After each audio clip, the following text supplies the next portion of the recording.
Well, hey there. Thank you for being here, especially if this is your first time with us, Adventist or otherwise. So, I've got a question for y'all.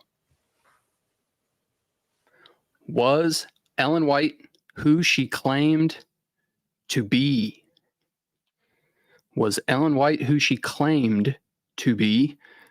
Why or why not? Let us know in the comment section down below. Is she a reliable messenger from God or a deceiver? Did God show her copious amounts of visions to confirm the SDA Church is God's last day remnant people, etc.? Like I said, comment your answer down below. Let us hear what you think. Tonight, we're going to be examining this question, and I've got two guests that were so gracious to share some of their time with us and interact with it. Some months ago, I came across a couple of videos from Adventist pastor Kevin Morgan, where he was interacting with some of Dr. Steve Daly's book, Ellen G. White, a Psychobiography. So I reached out to both of the individuals to set up a cordial back and forth and see where the evidence leads, which is what we are going to be witnessing this evening. I will simply be facilitating and moderating if need be, but I'm looking forward to the engagement.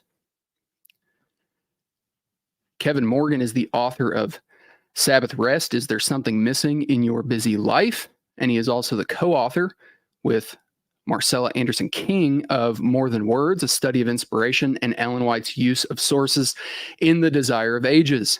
He has published articles in Ministry on New Testament studies, authentic worship, and literacy dependency, and has edited several books on church history and biblical teaching. He holds a BA in theology with minors in applied theology and biblical languages, as well as a master's degree in homiletics from my alma mater, Southern Adventist University. He has served as a pastor since 1985, and he lives with his family in North Carolina. And Dr. Daly, a returning guest. He is the author of 28 books, 10 directly related to Ellen G. White and Adventism. He taught religion, history, and psychology at the university level with a 24-year tenure in Seventh-day Adventist institutions, including Loma Linda University and La Sierra University. During those years, he was also a campus chaplain and a pastor. He has been licensed as a psychologist since 1992 and his PhD in psychology. He also holds an MA in history and a doctorate in religion from Claremont School of Theology, where his dissertation in history and religion related to Ellen White and Adventism. One final housekeeping item. If you like what we are doing here and you want to see more of it, you want to see a wider variety of content, you can partner with us at answeringadventism.com and visit the donate page. Viewer support helps us not only reach Adventists with the truth, but also with tangible needs that many leaving the movement have. Things like resources, books, etc. And we are happy to be able to do that. So please consider supporting us if you feel led to do so. And only then, I want to emphasize that. If you are not giving to your local church, do not give to us. He's like, I appreciate the desire to support, but some of you that reach out, if you are not giving to your church, do not be giving to us, please. Support your local assembly before us. Please, please, please hear me on that. That's just a personal and I believe biblical conviction.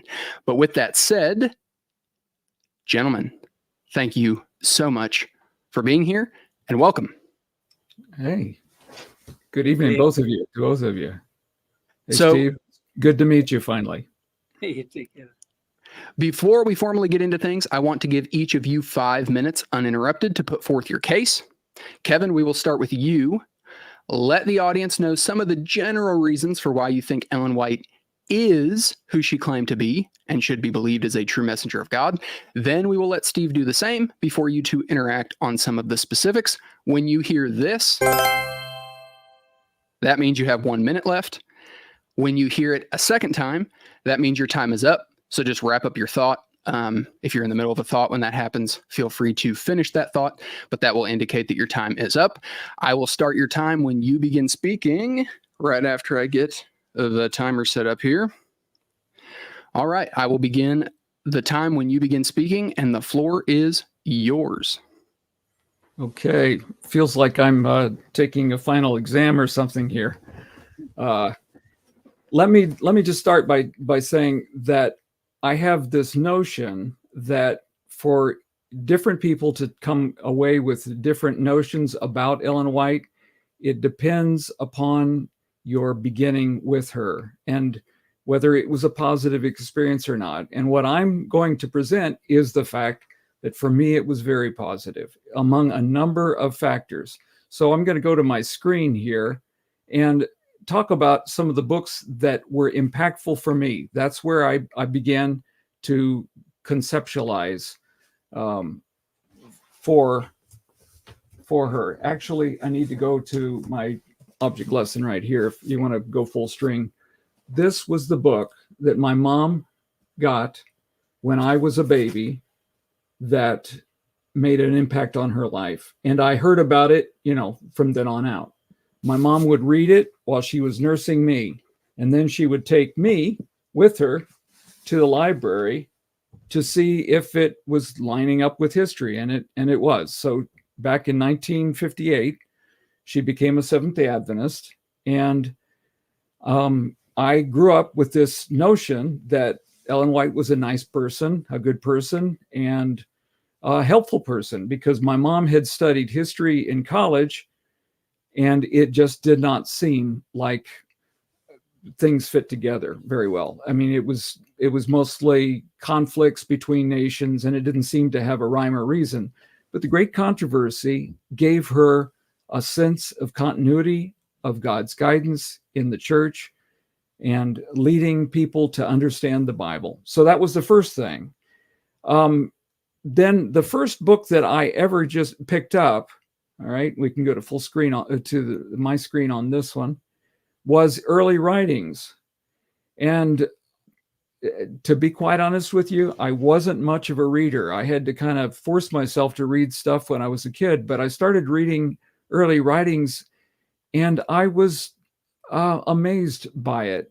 As much as when I would read 1 Corinthians 13 and think, how could somebody know to be able to express these kinds of ideas? They're way beyond my experience. 1 Corinthians 13 talked about God's love in a way that nobody else ever had. And I said, Paul must be inspired. And in a similar way, when I was reading Early Writings, I read these descriptions of the conflict behind the scenes. And I knew there were some Bible verses that kind of gave sketchy details about her, but this was different. And so when I read it, I just loved it. And I also read some of her own early experience. And I'm thinking that must not have been Early Writings, because it doesn't talk too much about her early experience there. But I related to her experience as a conscientious follower of God and her conversion when she came back from the camp meeting and just saw things in a different light. I had a similar experience when I was baptized. I was a young child. I was not quite even 9 years old when I was baptized. But when I was baptized, I just walked outside, and I just felt that this was something very special that I had shared with Jesus, that I knew he had been baptized, and now I was baptized with him. And I have to say, I didn't understand a lot of things about what it meant to be a Christian at the time, but it was just a very special thing. So I related to her. Okay. Well, found out about that there were issues against her. My mom had this book in her library, Ellen G. White and the Critics. And then I read Desire of Ages, and I spent so much time reading it. It was just such a blessing to me. And along with that, I was reading other books. This was the story of Jesus from the Living New Testament. And all of these things just fit together well for me. And finally, I said, I need to read the same book my mom did. And when I read Great Controversy, what impressed me most, I knew it was a lot of history, and there are a lot of footnotes and stuff, but what impressed me most about it was that it was Bible, Bible, Bible, Bible. I didn't expect that. I really didn't expect that. And I expected it to be written more like the early stuff. So it was a very different thing. And so it was this experience, and then being confronted with, well, I guess that's it, huh? I ended up writing this book on white lie soap many years after the issues that came up in 1980s. Anyway, there we go. Thank you for that, Kevin. All right, Steve, we will now hear from you. Let people know who you are and some of the general reasons why you think Ellen White was not who she claimed to be and should not be trusted. You have 5 minutes and the same rules will apply.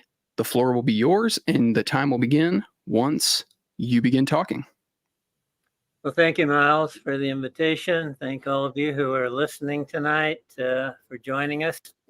It's a privilege to be here. My experience for the last several years has been that Adventist apologists either are terribly ignorant about their own history or they are deliberately dishonest. And obviously, the last one is more troubling than the first one.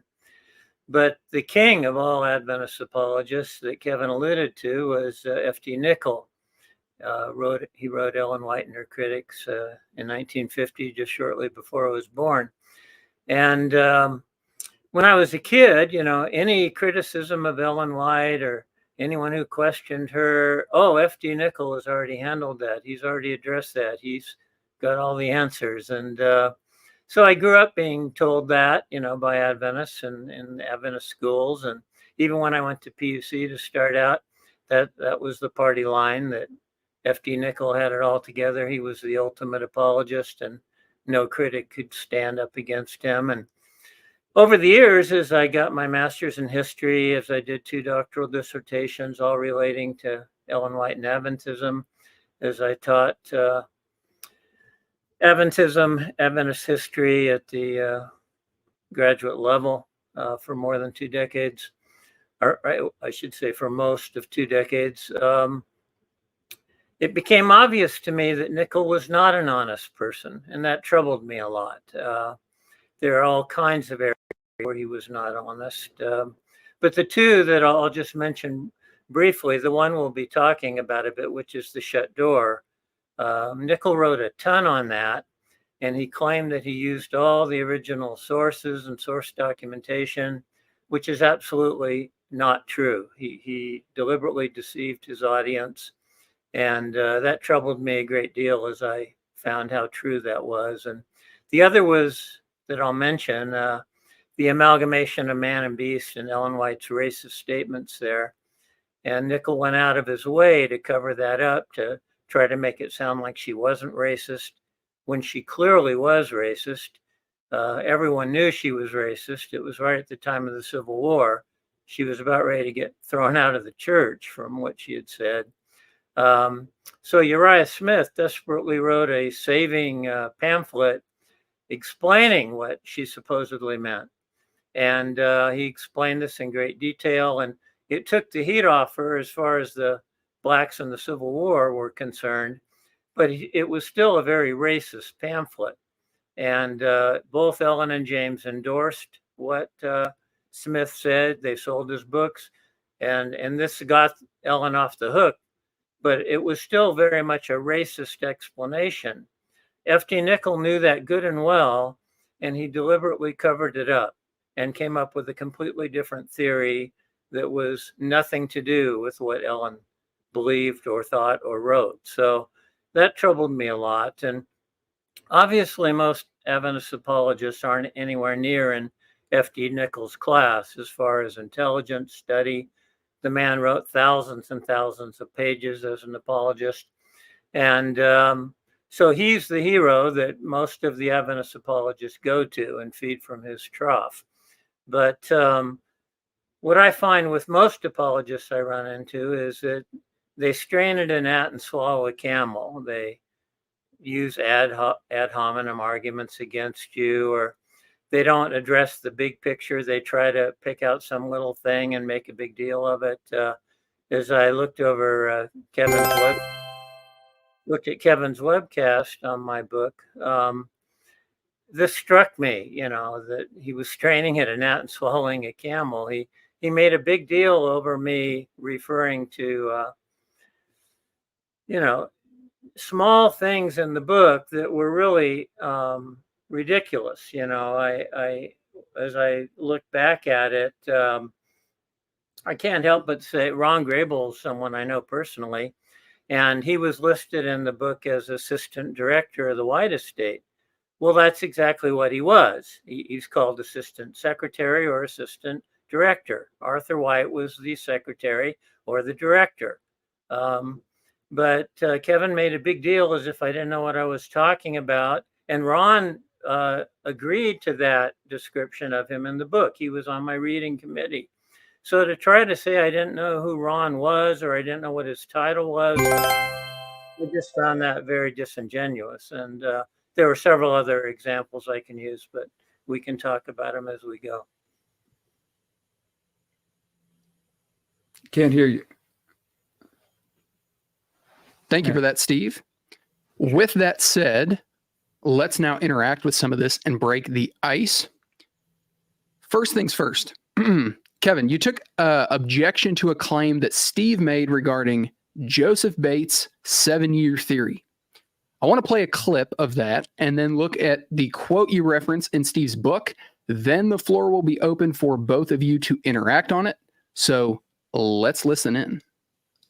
She describes here, or he describes here, about at this time, Joseph Bates had not formulated his 7-year theory, which would predict that the second coming would occur on October 22, 1851, a theory which whites would accept as we have shown. Well, he didn't show it. And that's one of my big concerns, is that he showed that she believed that Jesus was coming soon, but never anything specific about a 7-year theory. And in fact, she had a vision before the fulfillment of the 1851 time period in which she was shown that they would be disappointed. And that got James back on track before the event actually took place. And we do have documentary evidence on that. All right. So yeah, I'm 100. That was one. Go ahead. Okay. The quote you referenced, Kevin, is from page 119, which reads as follows. Quote, at this time, Joseph Bates had not formulated his 7-year theory, which would predict that the second coming would occur on October 22nd, 1851, a theory which the whites would accept, as we have shown, as Ellen White would confirm through vision. Close quote. So I'm not saying it was nefarious, but I'm not sure why you left off the last part of the sentence in your video clip, Kevin. Either way, I just wanted to make sure the entirety of the claim was shown. So Steve, you were referring back to chapter 4 and 5 in your book when you say you proved this claim. Kevin disagrees and says you only showed where she said Jesus is coming soon. Never anything specific about endorsing the 7-year theory. And the Camden, New York vision of 1851 was referred to help support this.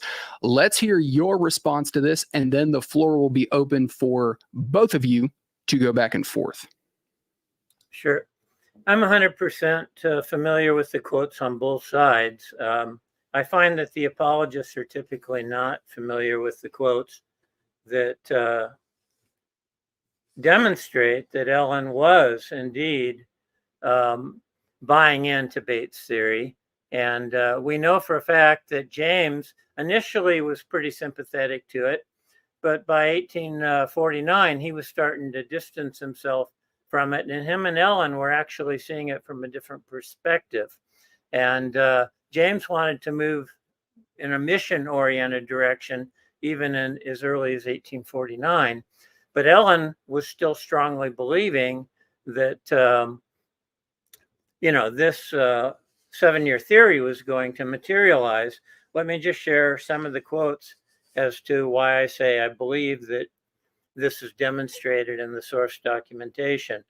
First, in January 31, 1849, to those who are receiving the seal of the living God, I saw it was the will of God that the saints should cut loose from every encumbrance, dispose of their houses, lands, before the time of trouble comes. Very shortly after this, she says it's only 3 months before the time of trouble is going to begin. And I'll read that quote. She prophesied that the time of trouble was only 3 months away, and they are to make a covenant with God by sacrifice. I saw they should sell if they laid their property on the altar and earnestly inquired for duty. So she's telling people to sell their homes, sell their property, sell their possessions, that the time is that close. Let me read 3 more statements here right from this same time period. Early writing 64. In a view given me June 27, 1850, my accompanying angel said, time is almost finished. Do you reflect the lovely image of Jesus as you should?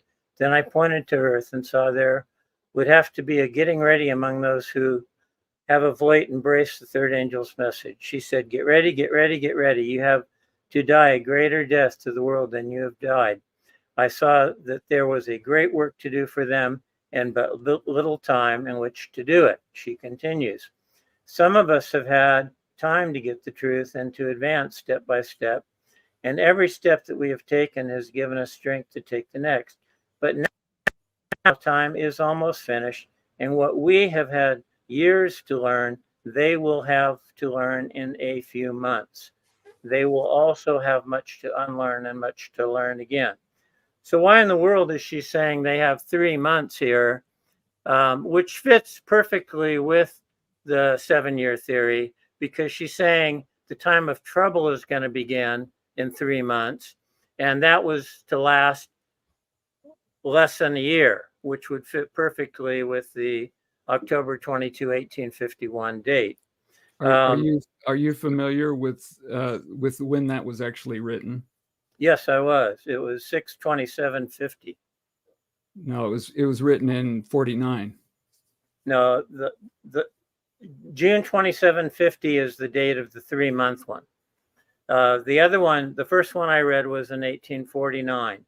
Yes. Okay. The last two I read were June 27, 1850. The third one, this is the last time Ellen makes a shut door statement, and I'll tell you why this is the last time.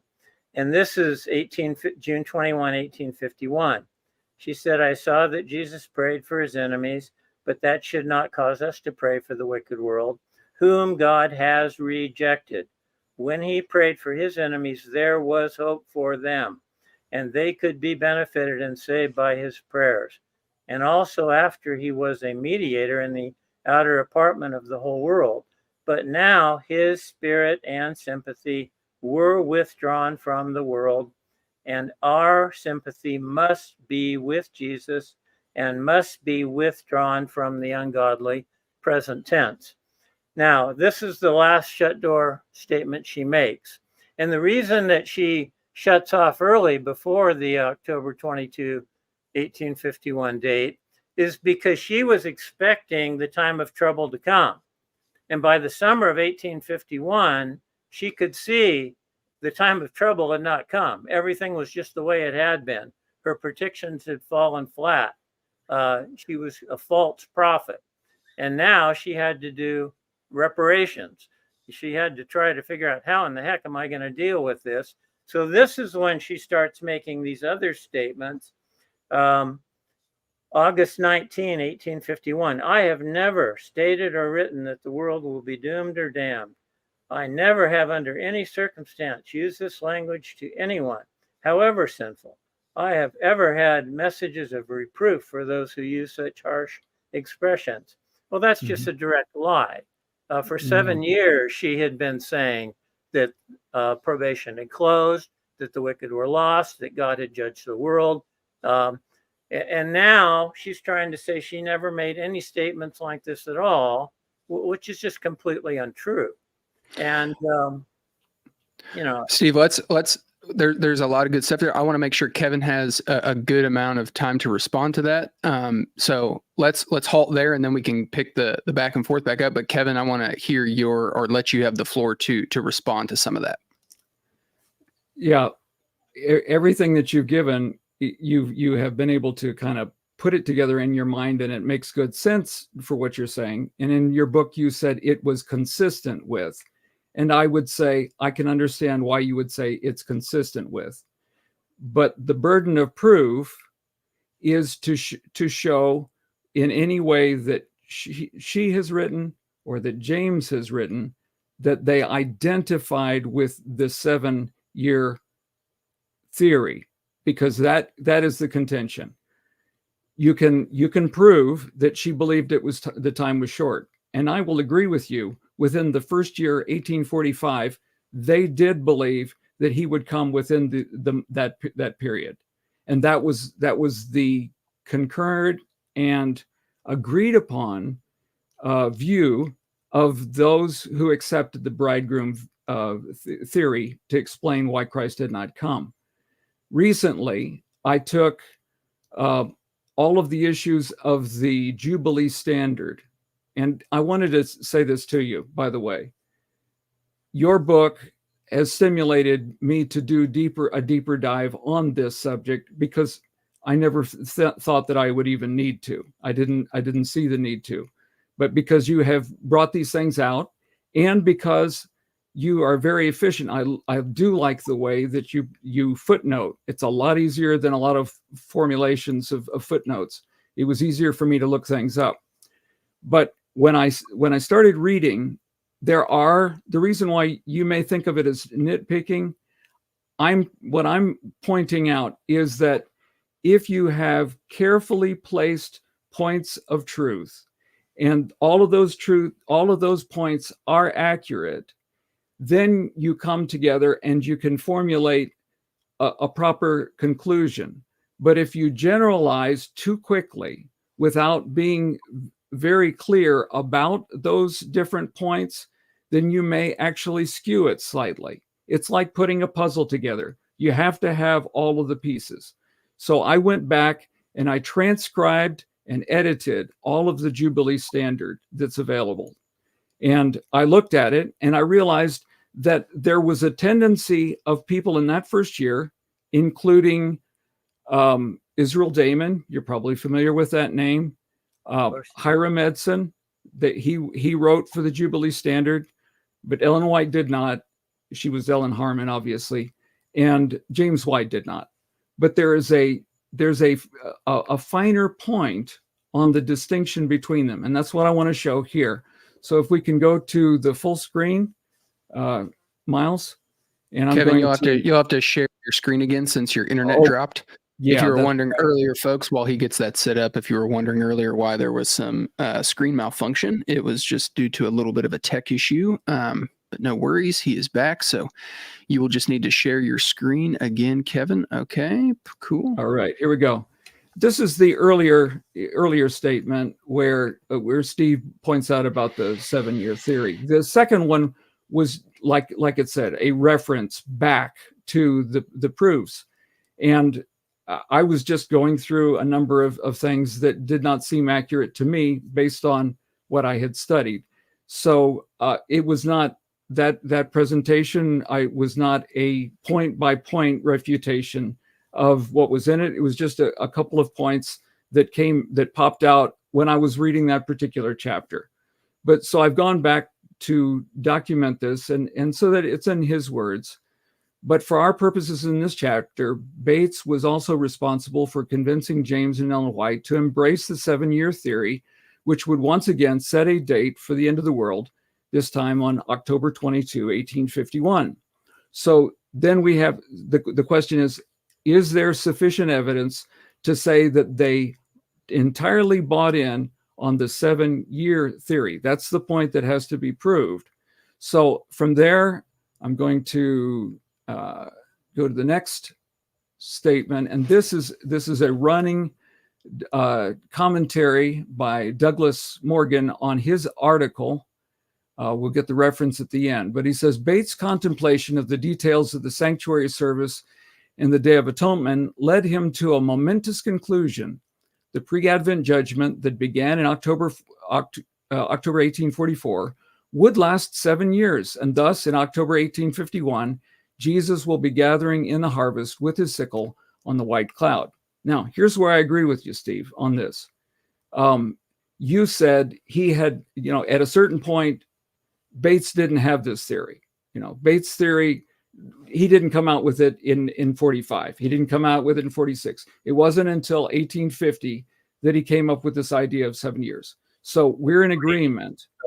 We're in agreement that Bates is the source of the 7-year theory. You and I agree on that. And as far as I could tell from Douglas, he goes on to say when it was published, he made his case in an explanation of the typical and anatypical sanctuary, a 16-page pamphlet published in March 1850, the last of the 7 works he issued from New Bedford starting in 1846. But then this is his conclusion from it. Both Ellen and James White sharply opposed this claim. Now, we're going to go to the evidence for that. Doug came to the conclusion that that was the case. He and I talked about this recently, and the basis for saying that the pamphlet was published in March is the fact that he left where it was published and he was traveling up in Canada East. And I had seen those articles when I was looking through some of the early publications. So it had to be published where he was until before he went up there. So March is probably right based on that. But his conclusion is that they were sharply opposed to the claim. And in the Review and Herald extra published July 21st, 1851, that the third angel's message should not be hung on time, for time will never be a test again. That's what I had at the bottom of my screen. She had this particular message in July, but that's not the only one. The passage of time itself would have overthrown Bates' position, but he apparently ceased promoting his theory before that happened. Okay. All right, Kevin, let's give. Oh, go ahead. Finish off. Just let me finish the quote, and then we can go back. After Ellen's article in July and another repudiation from James in August, interest died down with no buildup of anticipation heading into October. Now, I don't know if you've studied this part and would agree with that part, but the part where we disagree is whether Ellen and James did buy into that theory. That's where you and I disagree. Here's the difference. The quotes you've given fit perfectly with my understanding and theory. The quotes I'm giving do not fit with yours. You explain to me, and I'll let you know that Ron Grable supported what I'm saying here. He was questioning Ellen's buying into the 7-year theory, and I showed him, hey, why in the world is she saying 3 months here? Why is she saying the time of trouble is going to specifically start in 3 months, which fits perfectly within the time of trouble ending in October 22, 1851, based on the things she said about the time of trouble. And Grable admitted, yes, fair enough, you're right. She does say a few months, but then in this vaunted book of Nichols, he points out that she repeats that same statement in 54. Yeah, and that's another problem, is that so if it was specific to the 7-year theory, how would it have any validity after that? Because she still makes all kinds of stupid date-setting statements after 1851, which is really quite interesting. You'd think she would have learned her lesson after how many times she screwed up. Okay. I mean, well, it was bad news. Let's go to the evidence of some other statements, if you don't mind. I want to hear your explanation for that 3-month statement. What is your explanation of it? Why does she set it? She did believe it was soon, but she did not. But she did not buy into a specific theory. Well, and that was what I said in my video. The trouble is going to start in 3 months, which she did not say 3 months. Well, a few months. Almost everyone would say a few months and 3 months are synonymous. So, okay, let's go to the quotes, and I will answer your question. How about that? Okay, can we go to the quotes? Let's go to the quotes. Yeah. All right. Okay. She says, different times were set for the Lord to come and were urged upon the brethren, but the Lord showed me that they would pass by, for the time of trouble must come before the coming of Christ, and that every time that was set and passed would only weaken the faith of God's people. Now, this is in spring of 1845. So this is the first statement where she makes the claim that we shouldn't be setting times. So this is a pattern. When you see a pattern, it should help you to make a better evaluation. Okay, that's the first one. That's in 45, because as I read through the Jubilee Standard, they in the Jubilee Standard, they predicted that he would come in Passover time. And there are numerous authors that pointed to that. And then when he didn't come at Passover, then they would set another one. They said, well, he should come by October of 45. And she's saying, all of this time setting of times is only going to bring discouragement on the people and weaken the faith of God's people. So that's in 45. Now we're going to move on. Okay. Let's go, Maybe we should stop right there, because she said a time that Christ would return by the end of June 1845. That shows you what a mixed up young lady she was. She's saying no time here, but then she sets a time that the Lord will return by the end of June 1845. When she's I've never seen such a statement, Steve. I'm going to show it to you. Okay, and you're going to verify that she says by the end of June the Lord will come? Yes. Or is it a more generalized statement? And also when she's confronted about that, oh, I misunderstood. It was in the language of Canaan. No, you're not going to quote her. You're going to quote somebody else. I know the statement you're talking about. Lucinda Burdick, who was her closest friend. She was not her friend. Together. They were close. They were extremely close friends until they were not. Left that relationship because Ellen was repeatedly proven wrong. Yeah. Okay. Well, hold on just a second on that point. Okay.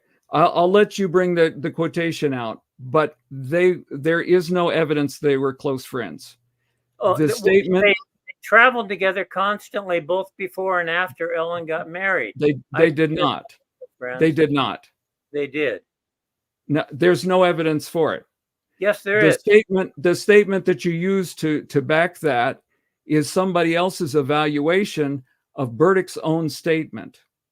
Burdick does not say she was close friends with Ellen White. It's Burdick quoting it to Miles Grant, who put it in his book. But she did not say they were close friends. It's an eyewitness. It's in one of my videos. She said Steve, that I put it in one of my videos, and I didn't know that we were going to have to deal with this tonight. Said that she traveled with Ellen both before and after. She did not. She did not. I'll read it. You know? She did not. What Burdick said was, I became acquainted with Ellen White in 1845.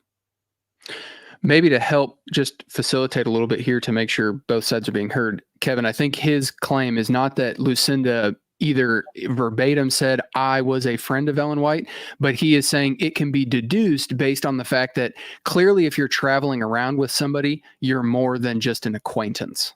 Exactly. But okay, the idea that she's a friend comes from the word that she became acquainted. And the fact, the description of her traveling around with her is not backed up by any other statement. And in fact, her own statement, she does not say that she traveled around with her. She's not from the same town in Maine. Who Ellen White did know and who is related to her is her first husband, John Howell.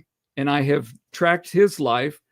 I even got Lucinda Burdick's maiden name, found out the town that she grew up in, where they got married. All of that I put in a video. So it's a supposition that they were well known and that they traveled. The ones that I can document who traveled with her were the Files, James White, Sarah, Ellen White's sister, and then one other brother that she mentioned. And those are ones that traveled.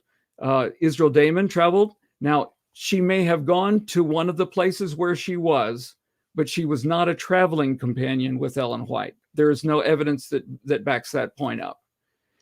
Now, she may have crossed paths with her. So what I'm trying to say, she may have been at one of the places where she was, but she did not travel with her. That is not her claim. She heard. All right, Steve, let's hear your response to that. She heard these statements. She heard Ellen White's response to them. Are you just saying that she made all this stuff up, that Ellen White never said this stuff? Is that your position? It is hearsay based on a later statement, not on an early statement. It is her in the description, and I point this out. The language indicates that she is acquainted with Ellen White and she knows of these things, but it is not her talking with Ellen White. That's not the statement that she makes. It's her directly hearing Ellen White respond to these questions. Why did the Lord, first of all, I mean, look at the context here. Ellen's first vision in December of 1844, how does it start out? The Lord showed me the day and hour of his coming. But she never announced it. Well, and when she was show it to her either. And when she was asked, no man knows God himself. So how's God going to show Ellen the day and the hour? I mean, she said when she came out of vision, somebody asked her if she knew. She said, I don't remember what he said. So if you will follow the vision, she's describing a chronology of what takes place before Christ comes. And she says, as we get close to the end, he announces the day and the hour. She's not saying that she got some message that she forgot. She is describing the chronology of what took place. All right. Could we go to the next slide? We heard the voice of God like many waters, which gave us the day and hour of Jesus coming. That's the narrative. Yeah, that's the narrative. People are asking her, hey, when's he going to come? You got the day or the hour going here. And so she said, I don't know. She gets this other vision claiming he's going to come by June of 1845. And then when that fails, she gets confronted again. And she says, no, I misunderstood. It was in the language of Canaan. It was actually the second planning. So it will be in September of this year. And that passes again, and she's wrong again. I mean, when you go back let's go back to Donald Casebolt's new book, where he shows Ellen was involved with date setting all through the Millerite time as well. I mean, she was involved in all kinds of date setting. I understand that you accept that that's good evidence. I do not. You don't think and I have J.N. Andrews, who was a close associate. Well, Miss Burdick was not. She didn't come from the same town. She didn't live in the towns. She didn't travel. We have J.N. Andrews in a statement that he makes, and he said there was never an announcement of any kind of a day or an hour that he knew of. We also have Marion Stowell, who was a lifelong friend of Ellen White. She was also in Paris. She knew her. We have the dates when they met. We have conversations that she has described. She was a close associate of Ellen White, and she was with her on a number of different occasions on different visions. She's one of multiple witnesses for those visions. So the quality of the testimony is much stronger for the one who was there on numerous occasions with her, who was a close confidant with her, and who wrote about it later. So I can present, I didn't know that I was going to need to present these articles, but they are in my new book. I have amassed these testimonies that respond to these issues. And I thank you for bringing them up so that I can respond to them. But here we have only a secondary source, Miss Burdick, who is giving this in, at earliest, 1874. It's republished by Miles Grant later, okay? But it's the earliest is 1874, and she is recollecting something.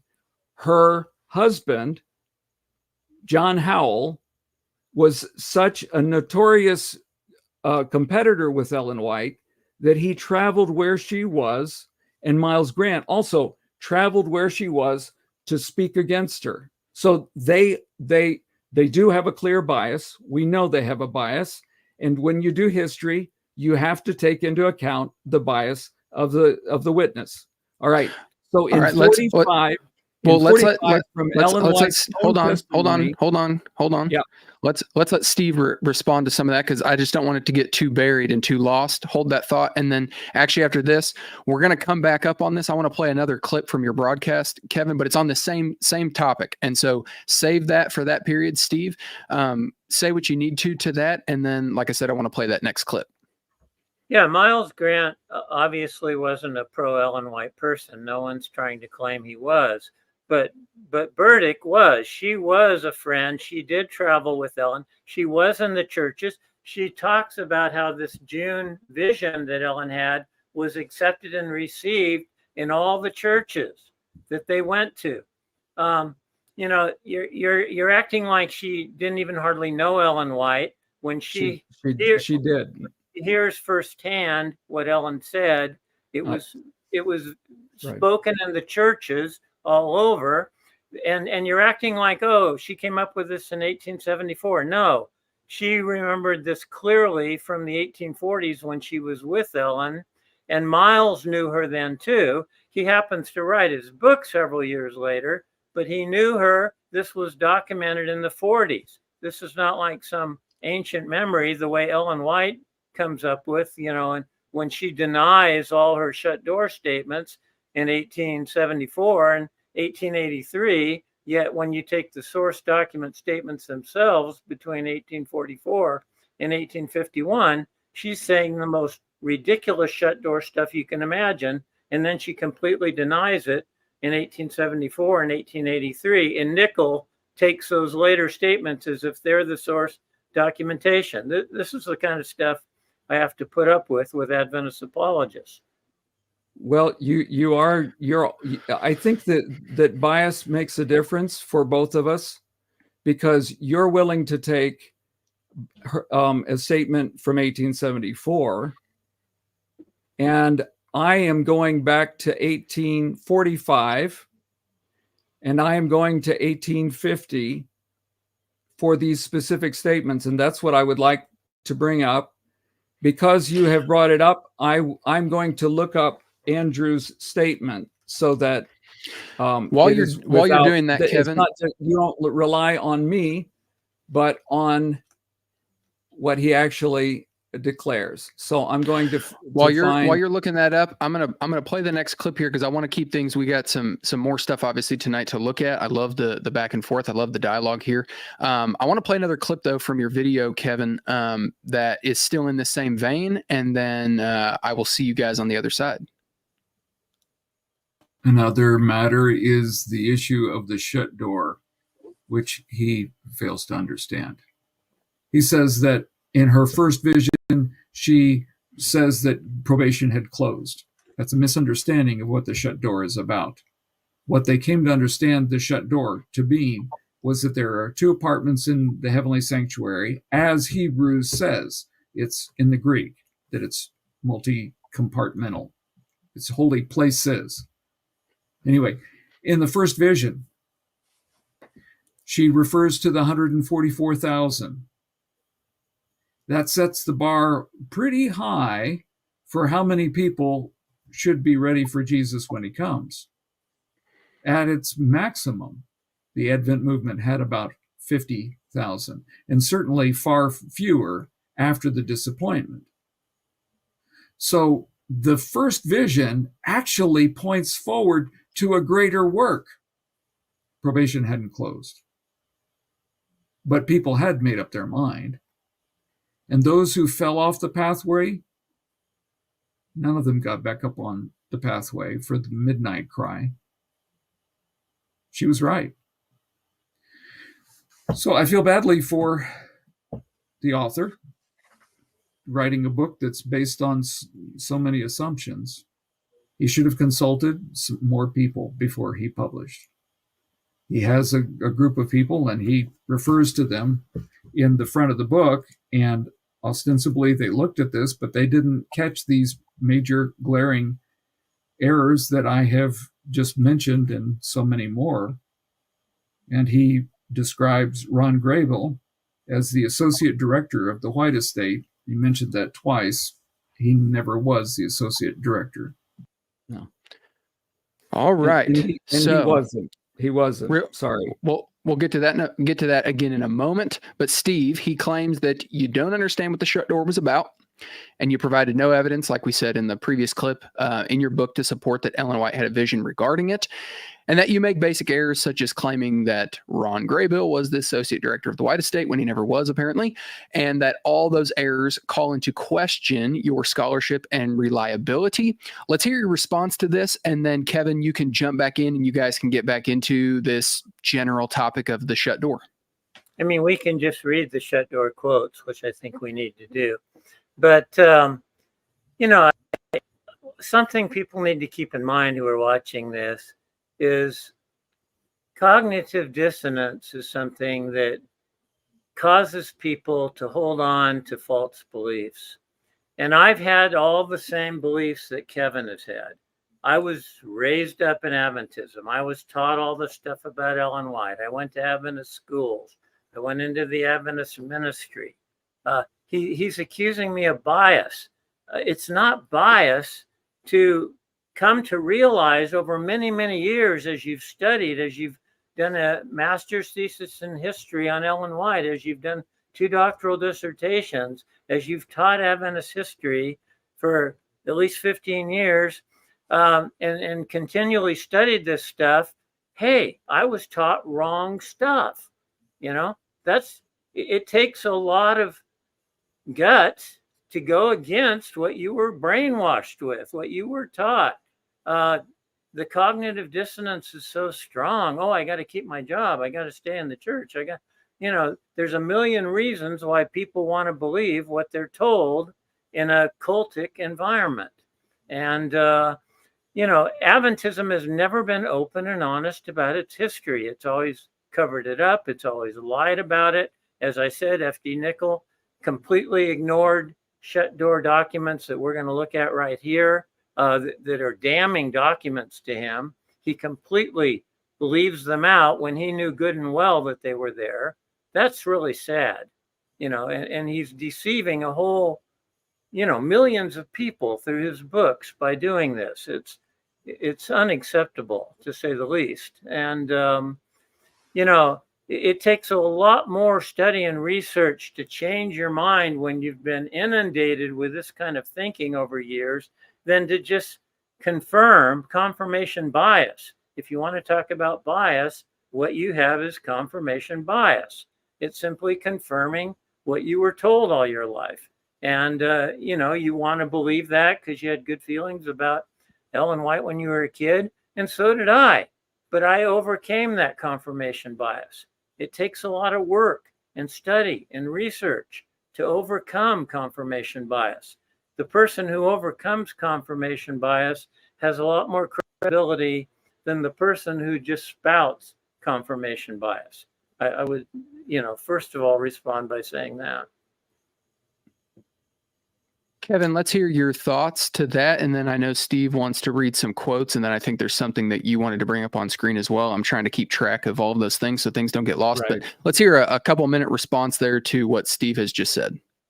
Well, okay, I'll do that first. But you're using kind of ad hominem sort of stuff here, and I want to deal with the evidence.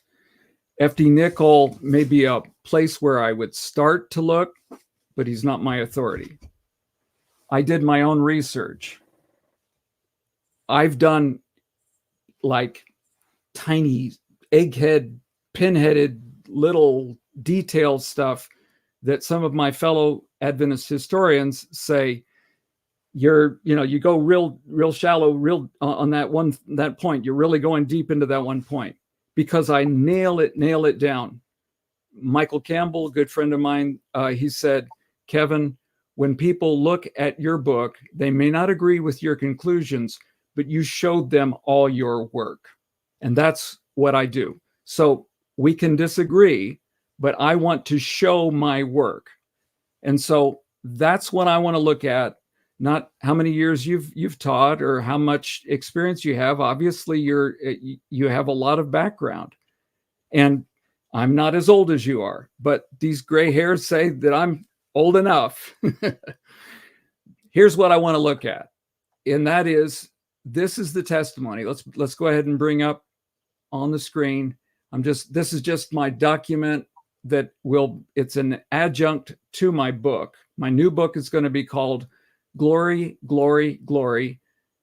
And it's on Ellen White's earliest writings. So I have the documentation of each of the parts in it. I identify people, hundreds of people, some that have never been identified before. I've done genealogical research on it to nail all of these things down.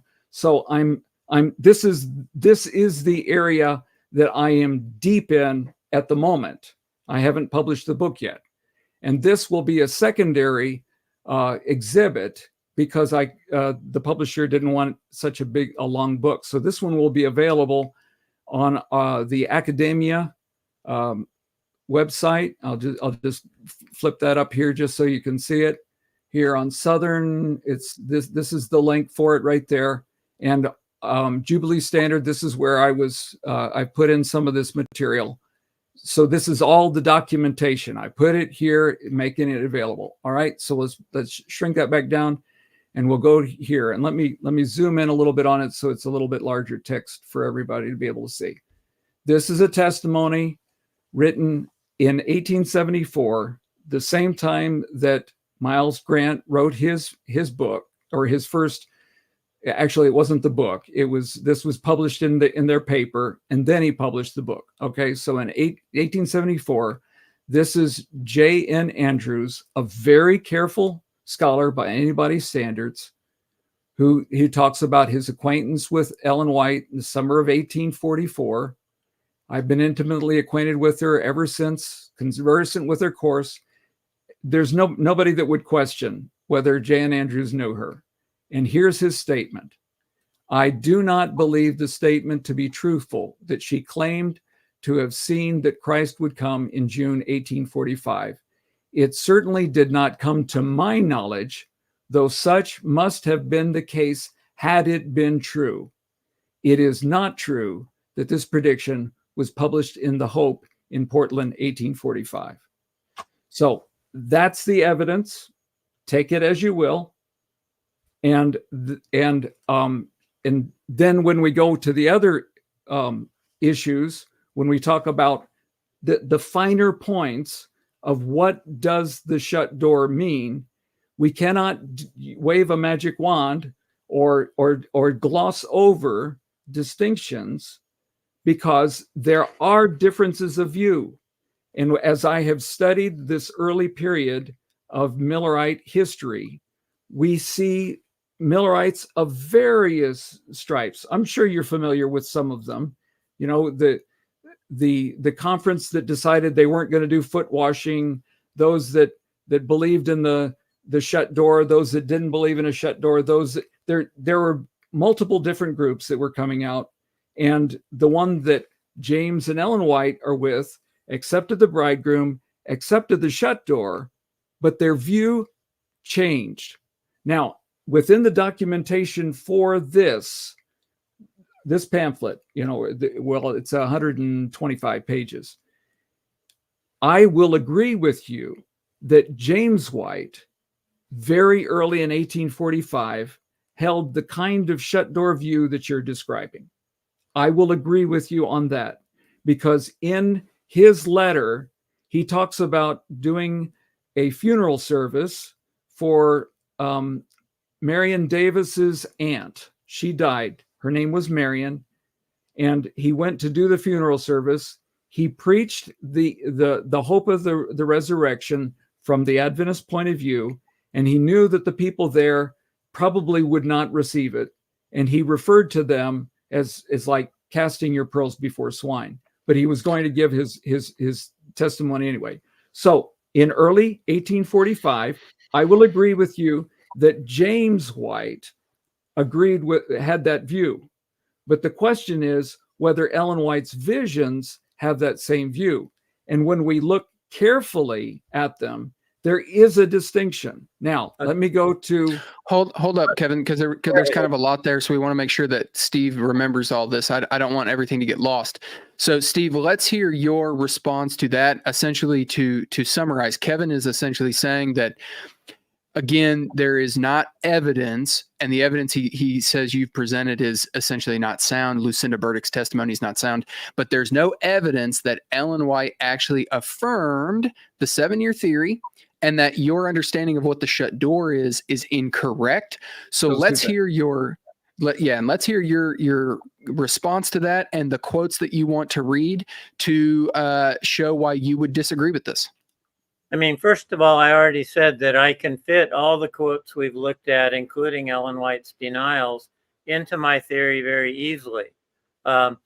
Kevin cannot fit in a few months, 3 months, however you want to word that. That's a very specific thing, saying that the time of trouble is going to start in a few months. That's a very specific thing. He can't explain it. Ron Grable can't explain it. There's no one I've heard who's an Adventist who can explain that. It fits perfectly with the 7-year theory. Oh, is that just a coincidence? I don't think so. Why in the world would she say the angel showed her a few months if the angel didn't show her that? But now he says he wants to take J.N. Andrews' testimony, who wasn't there in 1845, who wasn't an eyewitness. He wasn't there when Ellen White made this statement, but Lucinda Burdick was. She heard it with her own ears. She heard it preached in the churches, and she was an eyewitness. That's a firsthand account. J.N. Andrews is just saying, oh, I don't think that happened. Oh, I don't care what you think, J.N. Andrews. Your job's dependent on pleasing the whites. I mean, read Gilbert's. It's unbelievable. Gilbert Valentine's recent book on J.N. Andrews, over 750 pages, goes into great detail, and he shows how the whites treated these younger people like absolute dirt. And he's an Adventist, theologian still keeping his job. And, he goes into how Ellen confirmed James' terrible abusive behavior by visions, and J.N. Andrews was one of the victims of those. These young Adventists were kept in line by James and Ellen, and James was very mean-spirited. He did a lot of stuff that was unacceptable. Ellen confirmed it by visions. It's all in Gilbert, his book. And if you haven't read that, you need to read it. But I'm just saying, I have read your book, and I understand that that's how you see it. I do understand that's how you see it. Well, let's hear, Steve. Let's hear the shut door quotes that you mentioned as well. I don't want those to be forgotten. Yeah, I mean, and his statement about what Lucinda says, because you have come to a certain conclusion. Even her statement, I hear you shaping it slightly in a way that it doesn't say, because we don't have the statement in front of us, and that's why I want to go to the exact statements and to see. To read it out of my book? Yeah, that would be fine. Okay, just a minute. Let's go to these shut door ones because they're right here in my hand. Yeah, because I haven't finished my case for whether she set a date yet. Remember, we're still holding on to that. Yeah, and I would really strongly recommend you read Donald Casebolt's 2 new books, because he absolutely shreds Ellen White. Anyone who wants, I've read part of his book. I'm busy on my own, so I haven't read everybody else's yet. I am working my way through yours, taking notes, and these are just some of the first chapters. So I mean, if you're doing, I'm trying to keep up. You have to do a lot of reading if you're going to be a historian. Yeah, if you're going to write a book on Ellen White's early experience, you better be very familiar with Casebolt's books, because the stuff he says is so damning to Ellen and so damning to Adventism that there's, it just absolutely wipes her out where Millerism is concerned. And he also goes into all the date setting that was done there, which I heard you deny on that little webcast you did. It was completely untrue. I've got more quotes when we can get to them. Well, let's hear Steve. Let's hear these quotes, and then anything you need to add after that, and then Kevin, you guys can go back and forth. All right. Her first vision, Kevin saying, because she mentioned the 144,000, that this can't be a shut door vision. We know good and well it was a shut door vision. She plagiarized it from Joseph Turner. Turner had written the major sorry. work on the shut door. It was in Ellen's home. She claimed she didn't read it, but after her vision, Turner asked her what she had said. She told him, and he said, "That's exactly what was in my paper." So, you decide for yourself if she read the paper or not. But Could I respond? Could I respond to that point, Steve? You'll have a second, Kevin. Let's let him just finish the quotes. We're gonna put a marker there about that paper. Okay, go ahead. It was just as impossible for them to get on the path again and go to the city as all the wicked world which God had rejected.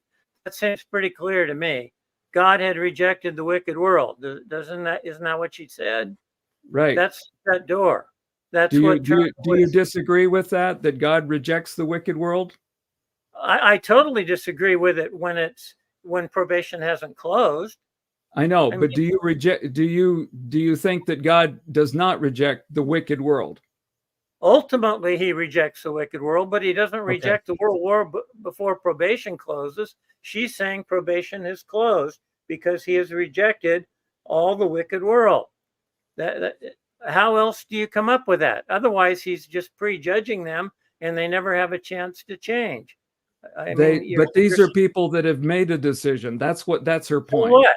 Even if people have made a decision, they can still change their mind. We believe in freedom of choice. Your idea that if someone fell off the path, they can't get on the path again. Are you some kind of predestinarian or something? I mean, no, I'm referring to the specific wording of the statement. This is clearly seen as a shut door statement by any objective person. I understand that to a certain degree, there is a choice that was made, but it's in the quotations. We'll get to that later.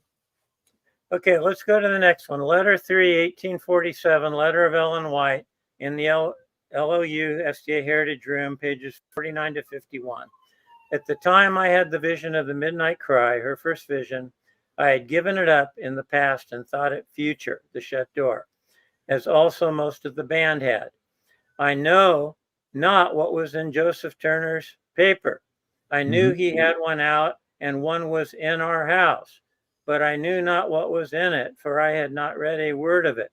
This is typical Ellen White. She's always denying that she read the stuff that she copied from over and over and over again. After I had the vision and God gave me light, he bade me deliver it to the band, but I shrank. I was young. I thought they would not receive it. The very next morning, Joseph Turner called. He said he was in haste going and leaving the city in a short time and wanted that I should tell him all the Lord had shown me in vision. It was with fear and trembling I told him. After I had finished, he said he had told out the same the last evening in his paper. So, no, it wasn't the paper. That's not a paper. He was at a go ahead, say what you're saying. Spoke on the subject of what was in his paper, and so Ellen White claims she never read the paper, but she just happened to have a vision of exactly what he was writing and speaking on. I mean, come on, believe it. But. With all due respect, Steve, I think you're misunderstanding which paper has that in it. The paper you're referring to is not the one that is cited as having that testimony. He had told it just the night before. He had just come to that position. When he left town, he went to Boston. He shared with SS Snow, and he had a paper published that does have that new view in it. The paper that was published that was in her home was published in December, and this was January by the time that he published. So the paper that you're referring to, that you have understood to be the one that corresponds, does not correspond. Number two, how do you know that? Did you see the paper that was in her house? You don't have the paper that was in her house. I don't either, but it was common knowledge that Joseph Turner was pushing the shut door view, and he was writing and speaking on it. That's what he was obsessed with at this time. Not until January, when he went to tell SS Snow. It's very important to have all the particulars. If it wasn't until January, why did he tell her this is what I spoke about last night? Because he had just come up with that view. You said it wasn't until January. That is January. I mean, you're not making any sense. Turner was known. All right, let us give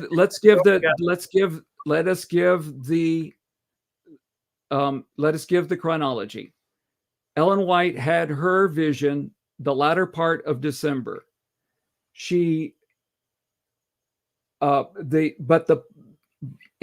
The paper that you're referring to, that nobody knows what's in it because it doesn't exist anymore, was published in December before the vision. He went and together with, what was his name, Barnett, they published this new paper. It is the new paper that William Miller cites when he tells about this new view of the bridegroom. He does not cite the one that was published, this other thing. It's a one-time publication. There was only one issue of it that they published it. And it was that he took and republished. It is what William Miller cites. He does not cite something from December. He cites the one that was published in Boston, and that is the one that is later. So she says, I know there was a paper in my house. I didn't read it. I don't know what was in it because I didn't read it. And he does not refer to the paper. He didn't refer to the paper. I understand how you think about it, but he did not refer to the paper. He referred to what he said at the meeting. And if you read the full context of that statement, she did not go because she was afraid that all of the people would disagree with that view, because at that time, they believed that October 22 had no significance whatsoever. This was the new view, and the bridegroom view that comes from him was dispersed by S.S. Snow. And then you see it in in some of the different magazines, but S.S. Snow was the editor of the Jubilee Standard. So what you're saying that you don't know what was in that paper that was in the White's home, but you know it wasn't about the shut door. That's what you're saying. Is that because correct? It's not the one. It is not the one that is cited. It doesn't matter if it was cited or not. He wrote a bunch of stuff, and a different thing could have been cited later. But this is what he was pushing like mad at this time. You have an assumption. You have an assumption that it's there. You cannot show that it's there. I can show you. You cannot show that it wasn't there.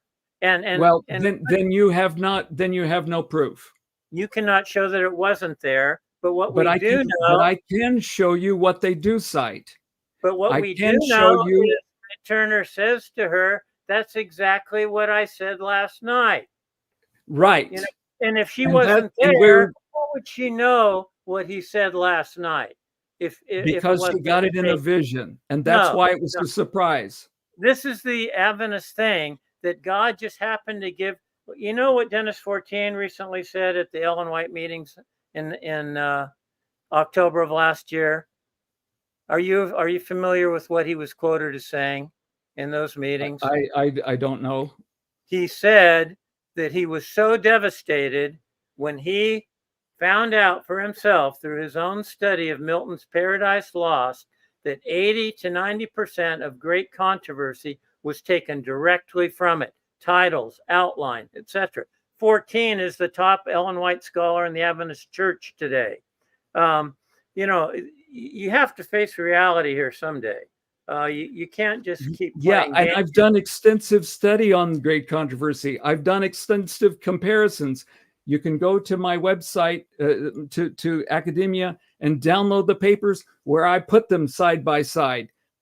I have done that study. I have done that. More than Dennis Fortin, and you're saying that his testimony there was not accurate? We collaborated together on Steps to Christ. My footnotes went into his book. I have worked with Denny. So you're saying he doesn't know what he's talking about when he said 80 to 90% of great controversy. I can't argue. I can't argue with Denny Fortin in absentia.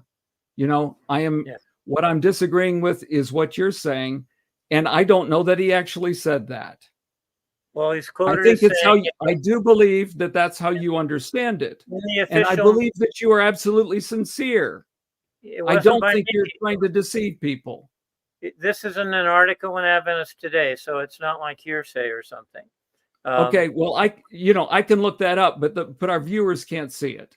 So it's Jim Walters' 3-part article just finished recently in Adventist Today, and Dennis Fortin is quoted in there saying this about Ellen White, Great Controversy, and Milton's Paradise Lost. It's Denny Fortin, and I will look it up. Okay. Yeah, I don't care. All right, but let's get back to the documentation. So the point that I am making is that you have made conclusions.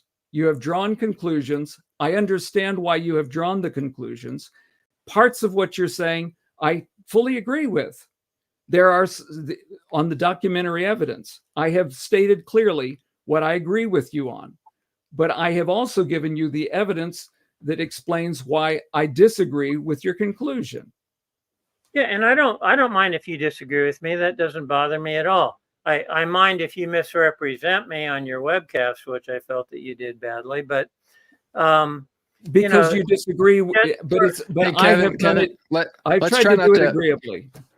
Let's try not to interrupt, gentlemen, just because the audience, when we do that, it actually cancels out audio and there's nothing. Okay. Sorry. Go ahead. Go ahead, Steve. All right, let's continue through these shut door statements. Selected messages 2, 34, and 35. After the passing of time in 1844, fanaticism arose. I went into their meetings. There was much excitement with noise and confusion. Some appeared to be in vision and fell to the floor as the result of fanatical movements, such as I've described. Persons in no way responsible for them have in some cases lost their reason. They could not harmonize the scenes of excitement and tumult with their own past precious experience. They were pressed beyond measure to receive the message of air. It was represented to them that unless they did this, they would be lost, and as a result, their mind was unbalanced and some became insane.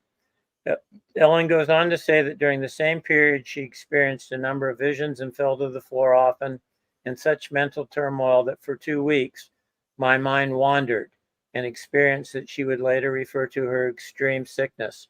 Therefore, Ellen felt a certain empathy for the many inmates of insane asylums who were brought there by their experiences similar to her own.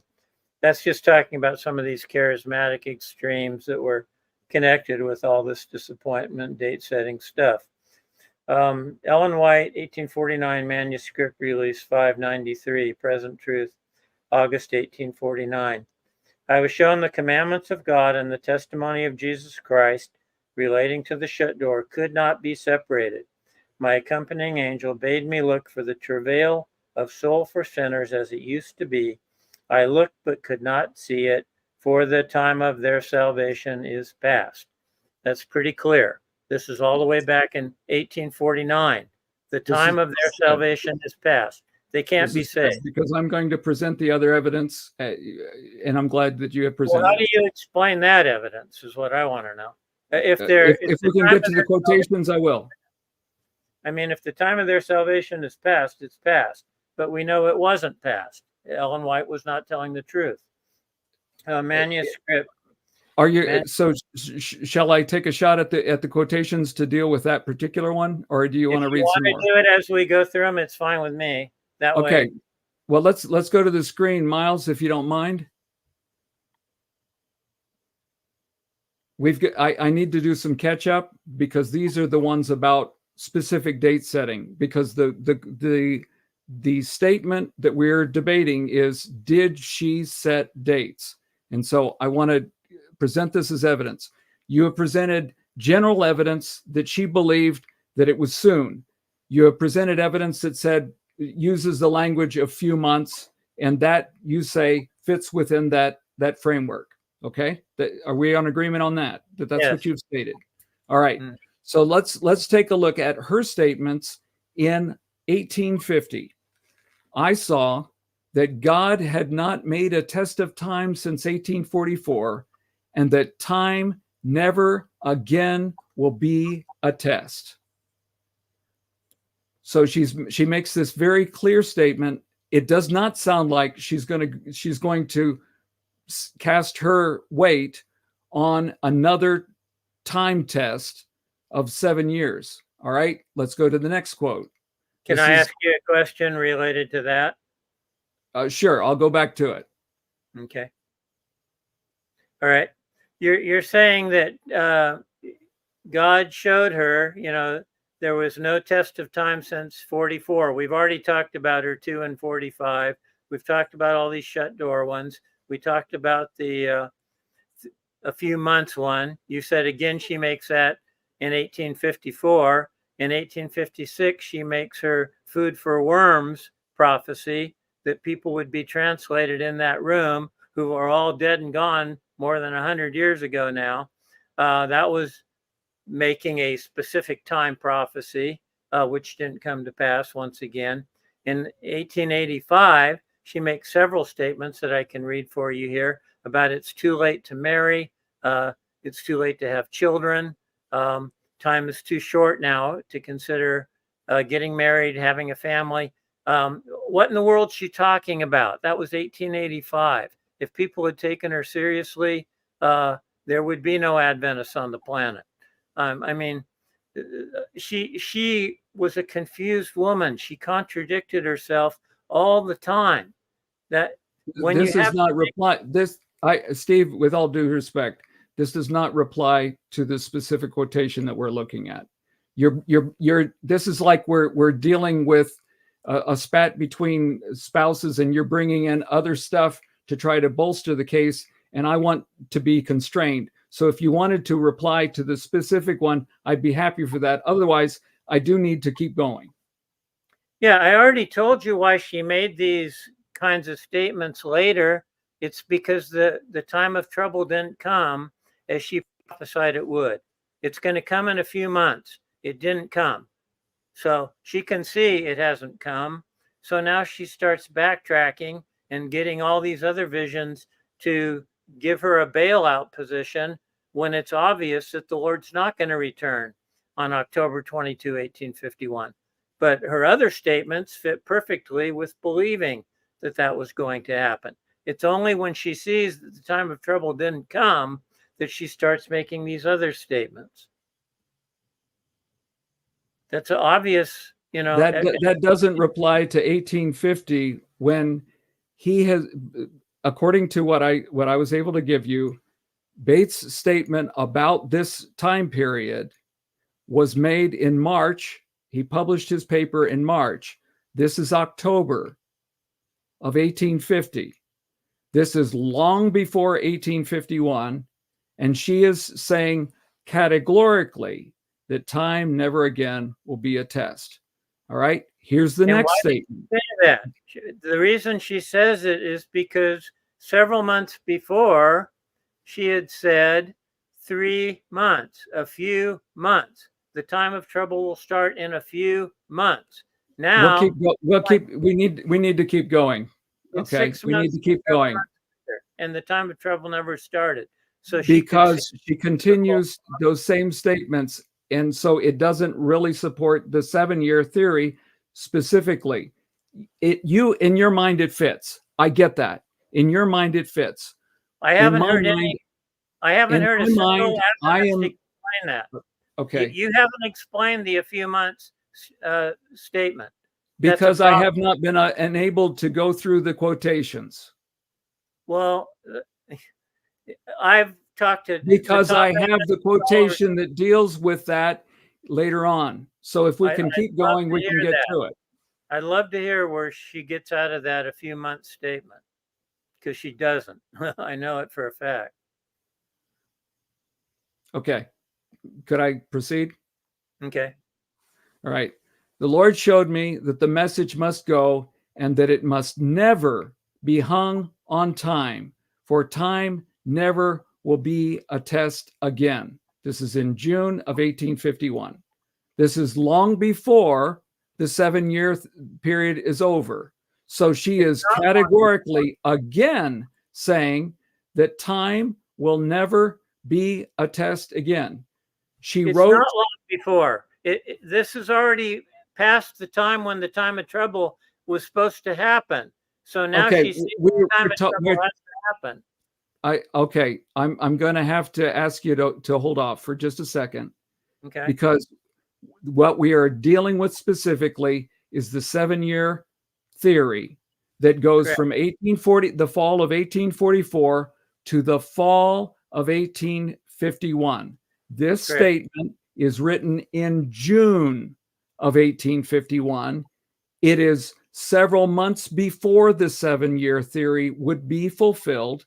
Therefore, it is further evidence that she does not support the 7-year theory. She did not support it in 1850. She did not support it here in June of 1851. We continue. What did James White disagree with what you just said? Well, of course you will, because you have you put the pieces together differently. But I'm giving you the specific statements that are the basis for my conclusion. Here is James White. James White says, "It is well known that some of the brethren have been teaching that the great work of salvation for the remnant through the intercessor of our great high priest will close in 7 years from the termination of the 2300 days in the autumn of 1844. So he's laying out that some believe that, including Joseph Bates. Some who have thus taught we esteem very highly and love fervently as brethren. And we feel that it becomes us to be slow to say anything to hurt their feelings, yet we cannot refrain from giving some reasons why we do not receive the time." This is in August, 2 months prior to October of 1851. Then he gives his answers. And these are I've just boiled it down to these three. It's longer. The proof presented has not been sufficient. The message of the third angel does not hang on time. We are now emphatically in the waiting time, in the time of the patience of the saints. In other words, there is no determined time that we have. We are waiting. And they had come to that conclusion based on the visions of the bridegroom vision that she had in Exeter, based on the visions that she has said very clearly that we are not to have a time setting. And so when I look at these authoritative statements made at the time, not somebody looking back who puts it together in a different way, but when I look at the way that Ellen White says it and the way that James says it, it does not give me any confidence that the conclusion is a correct one. I respectfully disagree with your conclusion. Now that's on the time setting. So did she set dates for the Christ's return? Well, not done with the shut door statement yet. Here's the statement from your book. Would you like to read it for us, since it's from your book? "It is striking to see how she evades mentioning Miller or his meetings, to say nothing of the biggest issue, which was the time setting or date setting for the second coming, which Jesus himself specifically warned against." Okay. Yeah. Now you're in agreement with that statement? Yes. Of course, it's yours. All right. So did Ellen White set any dates for Christ's return? And by that, I am being very specific. I'm not saying, did she agree with somebody else's time setting? I'm saying, did she prognosticate? Now, the strength that you have is one statement from Burdick, and the earliest that it's made is 1874. I have counter evidence from somebody else who knew her, which you don't consider to be as valid as Burdick. And I think that's probably going to happen over and over again, because you're going to agree with the critic without the same corroboration, and I'm going to agree with the person who confirms what she says. Those are our two biases. All right, so we asked this question: did Ellen White set any dates for Christ's return? Well, the first thing we can say is she accepted the spring of 1843 and the 1844 dates, but was not the one who set them. Can we agree on that statement? Yes. Okay. All right. Secondly, her statements about the nearness of Christ's return referenced no date. Aside from the Burdick secondary statement, do you have any that gives a specific date from Ellen White? I consider the 3-month statement to be a specific time-setting statement. Okay. I accept that that's what you believe it to be. All right. We'll go on. In the spring of 1845, she said that the time setters would be disappointed and therefore was accused of delaying the Lord's return. So it does not sound like she was in agreement with them very much, does it? Well, she contradicted herself all the time, so it's okay. You're all right. Is there anything in her statements that confirm that she agreed with the spring of 1845? Do you have any statement where she set the date for spring of 45? Because that's the only date we're dealing with in this statement. Yeah, I mean, it's not spring of 45, it's June of 45, and then it's September of 45. All right, very good. So you know it's not saying, Burdick wasn't just saying, oh, Ellen happened to mention this to me. No, this was preached and taught in all the churches. That was her statement as she traveled with Ellen and heard what was said. I mean, that's a big difference between saying that and saying, oh, Ellen happened to say this to me.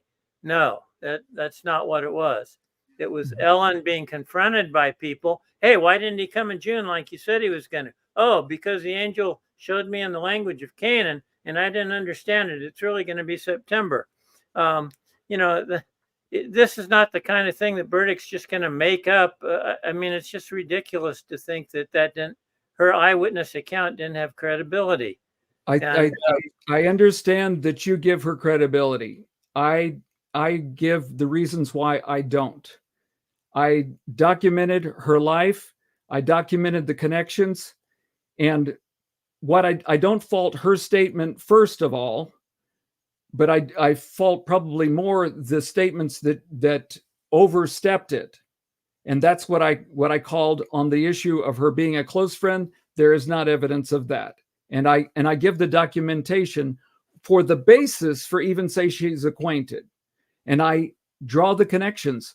I traced the life of Howell. I even wrote to Aurora University. I've been in contact there with Susan Palmer. She's the archivist there to get the obituaries for both Howell and for Burdick. And so I've tried to piece all of this together. I'm trying to be very careful in my statements. And there is no good, solid evidence to make it that she was a close friend. There is no good, solid evidence. That is totally supposition. All right, the next point is she received a vision that declared that the predicted October 1845 date would pass. So is she setting the date in 43 and 44? No, but she went along with it. Is she talking specifically about anything? Only according to Burdick in 1874. Is she confirming the spring date? No, she is not. Is she confirming the October 1845 date? No, she is not. And one more. She received a vision that time would never again be a test. She would continue. Why did she make it a test then? She did not. Why did she make it a test to people telling them to sell their homes? Why does she make it a test telling them they shouldn't get married? Why does she make it a test they shouldn't have children? Why does she make it a test? Well, they're used that way when people are told, hey, the Lord's shown me you need to sell your home. That's going to be a test to them if they sell their home, or even if they don't sell their home. That's still laid out as a test. The Lord showed me you were to sell your home and your property and your possessions. The Lord didn't show her that. You are putting a constellation of things together that makes a picture for you, and I understand that it does. But when I have gone through carefully in her statements about when she advised someone to sell or not to sell, it is not an absolute sell all your stuff. And it is documented in my book that she is saying there are some people who have funds that can help the progress of the Advent message, and God will tell you when it is time to sell portions of your property or more of your property, or not to sell at all. There are counsels that she tells people don't sell.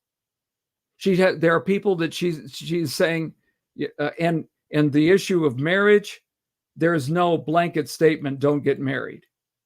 No, the time has passed for people to get married or to have children.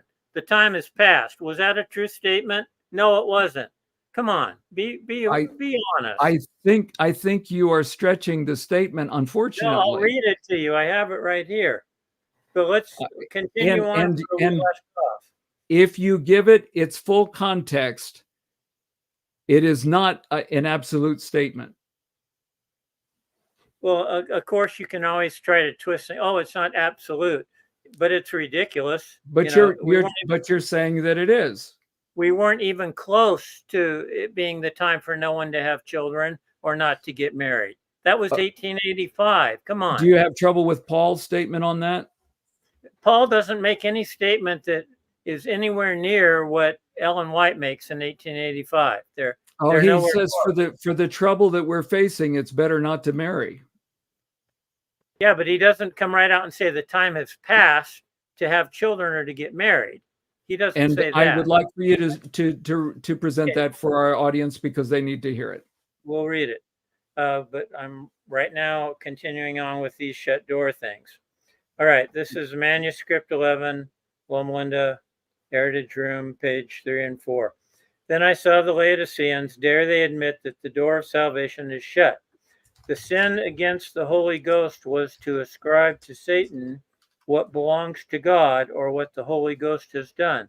They said the shut door was of the devil, and now admit it is against their own lives. They shall die the death. So she's saying the people who were against the shut door and her teachings on the shut door had committed the unpardonable sin, and they're going to die the death for opposing her views on the shut door. I mean, it's just completely ridiculous what she's saying. She's saying but where does it say anything about marriage? That's what we're asking for. No. I'm not talking about marriage now. We're coming later back to that. We're continuing the shut door statements. I let you respond to the one, and then we went off on a rabbit's trail. But we're trying to complete these shut door statements. And now she's saying people who, opposed her shut door teaching, and this is, after 1849, people who opposed her shut door teaching have committed the unpardonable sin, the sin against the Holy Ghost, and they will die the death for doing that. I mean, come on, this stuff it's really blasphemous for her to be saying this kind of stuff. Perhaps I could read the full quotation. Do you mind if I do? Go ahead. Let me put it on the screen so everyone can see it. All right. That way it will be. Miles, can you allow us to do that? Okay, I'm gonna see if I can get it bigger. I don't know if I can. There's supposed to be a way to do this, but anyway. All right. This is the paragraph that you're referring to. I saw Brother Bates that he must must buckle on the armor, said the angel. Dost thou expect to be free from trials? Fight the good fight of faith. The angel of God will go before thee, and some souls will be benefited and receive the truth. All right. So this is an encouragement for Bates to do evangelism. Then I saw Laodiceans. They will make a mighty effort. Will they get the victory? One who has the truth will chase 1,000, and 2 will put 10,000 to flight. They are coming to conclusions that bring them into close quarters, and they cannot tell where they be themselves, for they are lost in the foggy, terrible fear that takes hold of them. So this is the fog of battle for the Laodiceans. Anguish of spirit will seize them. Dare they admit that the door is shut? The sin against the Holy Ghost was to ascribe. So what is she talking about? The door being shut right here. The shut door. Well, don't just use the words. It's read the shut context. door she's talking about. Okay, let's read the context. The sin against the Holy Ghost was to ascribe to Satan what belongs to God or what the Holy Ghost has done. If somebody sins against the Holy Ghost, is the door shut? They said the shut door was of the devil. Isn't that pretty clear? They said the shut door was of the devil. Yes, it is of the devil.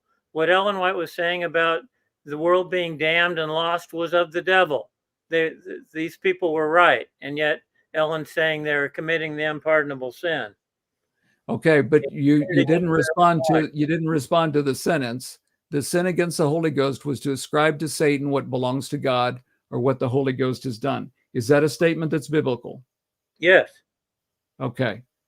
And so this shut door in sinning against the Holy Spirit, they say was of the devil, and now admit it is against their own lives. I think there's something more here to be studied, but we are now into the weeds on this one, because this statement has within its context something that you have acknowledged is a biblical teaching. Now, I would like to go back to the statements that we were on. Real quick, because I think I just want to clarify for the audience. I think Steve's point, Kevin, is that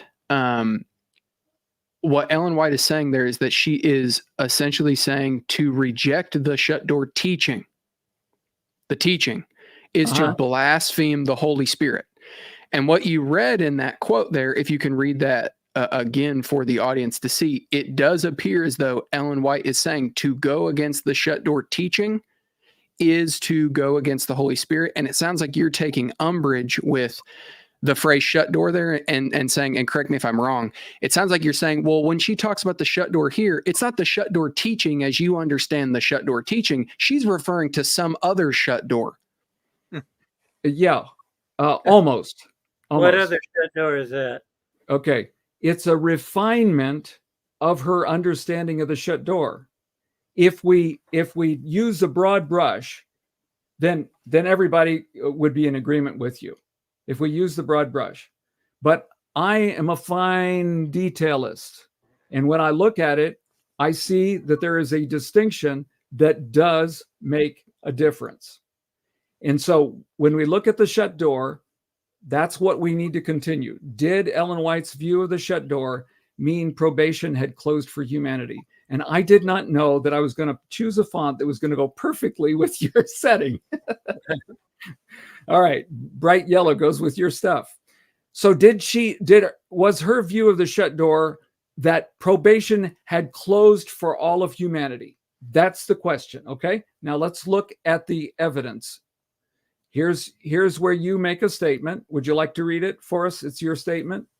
However, it is very important to note that the shut door or close of probation was manipulated, was maintained by Ellen White right up until the 7-year theory expired and Christ failed. And I also talk about how there were 3 segments to the shut door. So it wasn't the same view of the shut door she had all 7 years. Okay, that's excellent. That is excellent. Because even right up to the end, she's still saying that it means probation is closed, that you don't pray for sinners. That's where I disagree. But I appreciate that you recognize that there is a distinction in her understanding of it. Okay, and that's an important necessity. It was out of necessity that the Adventist people had to shift.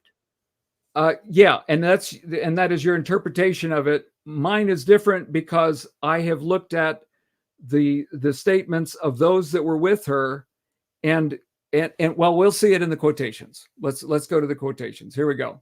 Here is the statement about which you quoted. I'm putting it on the screen. but I'm also including more of the inner parts of it so that it's more in context, if that's all right. I was shown that the commandments of God and the testimony of Jesus Christ relating to the shut door could not be separated. She's saying the concept of the commandments and the testimony of Jesus Christ, both statements coming from Revelation, relating to the shut door could not be separated. This is imagery from Revelation chapter 11 and chapter 12. Okay, this is language there. I saw that the mysterious signs and wonders and false reformations would increase and spread. The reformations that were shown me were not reformations from error to truth. My accompanying angel made me look for the travail of souls for sinners as used to be. I looked but could not see it, for the time of their salvation is past. So within the context, who is she talking about? Within the context. The context says the travail of soul for sinners.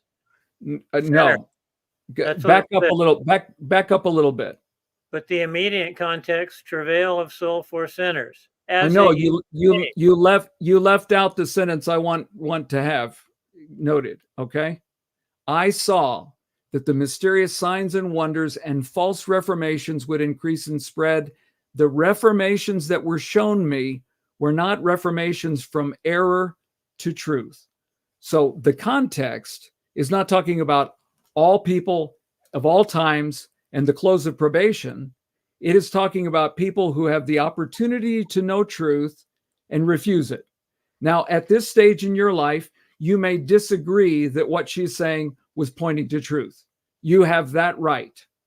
But as a Seventh-day Adventist who still believes that she is not being deceptive, I am pointing to what she is saying as describing what the salvation, whose salvation is past. It is someone who has rejected truth and affirmed their error. That's Kevin, the context. I want to Now- interject here real quick, and then Steve, I want to let you respond to that, and then Kevin, we can keep going back and forth. But I just want to push back on this a little bit here, Kevin, just to make sure, again, to connect dots for the audience, because you're saying here that when she says this phrase that the tail end there, for the time of their salvation is past, I know that you gave Uriah Smith's typical defense to this. I want to push back on this because in one of your earlier clips, you referred to the Camden, New York 1851 vision, which means that you are under the impression, which if you're citing Uriah Smith there, I would think that Uriah Smith citing this vision as well and giving defenses for it in the Review and Herald, you believe that this is legitimate. Well, this same phrase is found in that vision where she says, quote, I saw that Jesus prayed for his enemies, but that should not cause us to pray for the wicked world, whom God has rejected. When he prayed for his enemies, there was hope for them, and they could be benefited and saved by his prayers.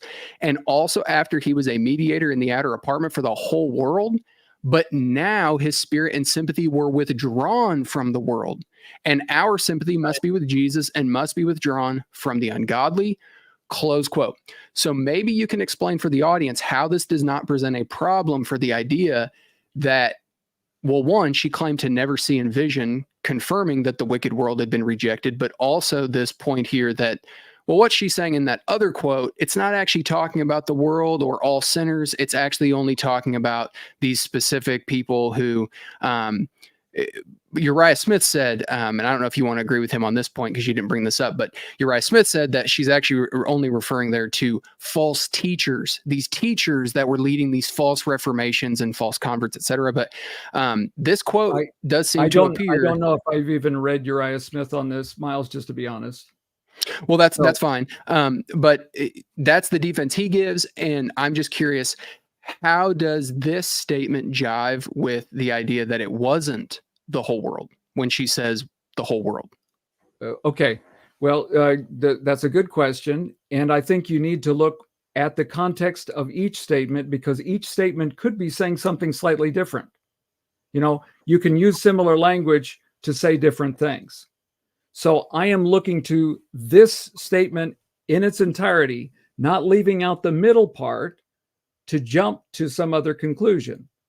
Here, in this quotation, we don't have it on the screen anymore, but this quotation, she is talking about a specific group of people. Now, Miles, if you want to bring up your quotation again, we'll take a look at that one. And I do have a response for that one. Are you there? Yeah. Okay, good. All right. I saw that Jesus prayed for his enemies, but that should not cause us to pray for the wicked world. When Jesus prayed for his enemies on the cross, he was praying for those who what? Knew not what they did. Right? There's a specific caveat in his prayer for his enemies. We go to one of his other prayers, and he says, I pray not for the world, but for those you have given me. In that statement, our Savior, and I believe we have the same Savior, our Savior said in that prayer, he's not praying for the world, but he is praying for those who God has given. So in different statements, there can be a different emphasis. And in this one, there is a point. Now, the question that we're trying to answer, the question that we're trying to answer is, did she teach that probation for all people, except maybe for this little group of Adventists, had closed? And that's why I've prepared these quotations, because I want to go to the specific quotations, not the general ones, but the specific ones, so that we can see what she is saying. Now, here is her comment. You asked for this earlier, Steve, and this is her comment, because people did not necessarily understand what she meant the first time. So this is the supplement to Christian Experience and Views. I have the actual first edition of these books on loan from a good friend in my library. This was the 1854 explanation about things that were not understood in 1851. They had published it for many years, not published it, but had disseminated it, had sold it, had given it, and it's highly documented in the review that it was a well-respected and dispersed document. Anyway, this is the passage where she is describing what she said before.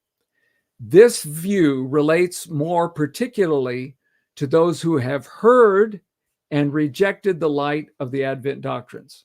Not just heard, but rejected. They are given over to strong delusions. Such will not have the travail of soul for sinners as formerly.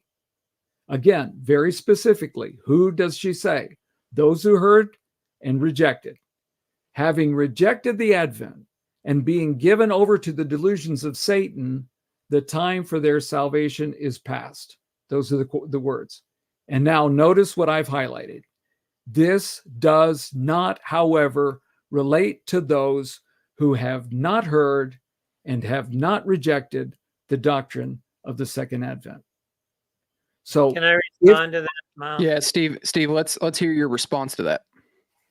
I mean, this is such gymnastics to try to get around this stuff. But what we know is that initially they took the stand that the world was lost and only their little group could be saved. But then, as those years progressed, there were people who were coming and saying, what are you about? And they hadn't heard of Miller. They hadn't heard of the Millerite movement. So they had to adjust, and they changed their view of the shut door so that only those who rejected the Millerite movement were lost. They were the ones whose probation had closed. They were the ones there was no travail for soul. This is all nonsense, by the way. Why should people who reject a false message? The Millerite message was a false cultic message. It was stupidity. It was date setting. It was flagrantly against the Bible. Why should people who reject that be considered to be lost? It's nonsense. Those were discerning people. They saw that this was not valid, so they rejected it. To lump them together as a bunch of lost people whose probation is closed is absolute nonsense. And that's, part of what Casebolt brings out so strongly when he shows the complete stupidity of Millerism in his 2 books. But, to try to justify what these Adventists did during the 7-year period between all their gymnastics and all their shut door nonsense, and then to try to say, oh, this was God's great movement. God did all this. God spoke all this to Ellen White. I'm sorry, but I know the big picture of Ellen White's whole life, and that big picture is not pretty. And all this garbage here at the beginning fits perfectly with the rest of it. That's my story, and I'm sticking to it. I'm sure, because you're published, and that's usually what happens. People don't back out of, it's when someone finds an idea useful in some way, it's hard to let go of it. I mean, And you haven't found this refuted useful. any of my major stuff in my book. No one has. There's not one Adventist scholar that has refuted the major footnotes in my psychobiography. They won't even come and talk with me on a program. You're one that wanted to, but you haven't refuted. I was not one who wanted to. Miles asked me to, and I was reluctant to do so. Based on the stuff you said about me on your webcast. I was asked about your book by numerous people, and I tried to contact you numerous times on Facebook, and because I got no response while they were still asking, I responded, and I responded kindly. I responded as even-handedly as I could. I did not put you down. I did not. I just said, I disagree with your conclusions. Here's my evidence. Now, we haven't finished all the stuff here. Kevin, a quick question on that, just out of curiosity. Sure. So you're saying that the correct way to understand Ellen's claims there is that it's actually talking about people who have heard the Advent message and reject it. That would be Steve and I.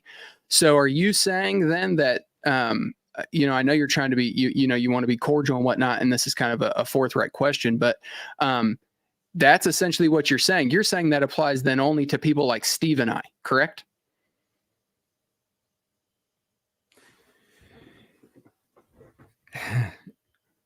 Is there any safety in rejecting truth? No, not if it's actually true. Correct. Assuming that we're talking about what is actually true. Correct. But if you can't see truth to be true, but it is, then what have you done? Well, if it's actually true, you've rejected truth, right?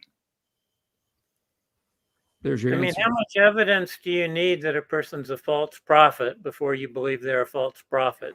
There's so much overwhelming evidence on Ellen White. It's just completely ridiculous.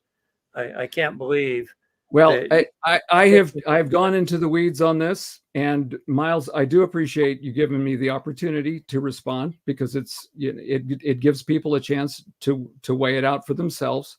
And I think that after tonight, there will be a number of people that'll say Steve proved his case, and there will be a number of people that'll say, I think he was not dealing with some of the specifics that Morgan was talking about. And that's all that we're going to come to. There are people that will be inclined to accept and some that won't. These kind of programs don't generally move the dial that much. People tend to have their view. But it's good to have stuff out there. It's good to have discussions, especially too, if we're making comments about people. It's good to have the discussions, etc. Gentlemen, I know it's getting late and I feel like we could be here all night and never get to everything. Obviously, I do want to play one more clip that covers one more topic. Kevin, you will have a closing. You can use that 5 minutes for whatever it is that you want to share or close with. But I do want to get to this one other clip. There were a number of other clips that we didn't get to just because the discussion was good. But let's listen to this, and then I'll open the floor back up, okay? Now, this is talking about later on in Ellen White's marriage and trying to describe it as being a miserable marriage that had its bright spots, but that they were always contentious.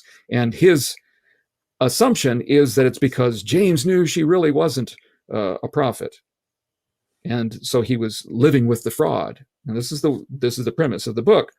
But I was reading this paragraph that referenced footnote 111, and one thing about this book that I really like is that the footnoting is consecutive through the book, so it's easier to find where you are. You don't have to look for a chapter and a number. You just look for the number. He says this is from George Knight's Walking with Ellen White, page 73. So, well, I started looking there in Ellen White's book, or the book on Ellen White, Walking with Ellen White, and I looked up page 73 and started reading George Knight's description of this period about the relationship with James and Ellen. And rather than her considering it a fraud, this is what George Knight says, page 74. We'll go back to 73.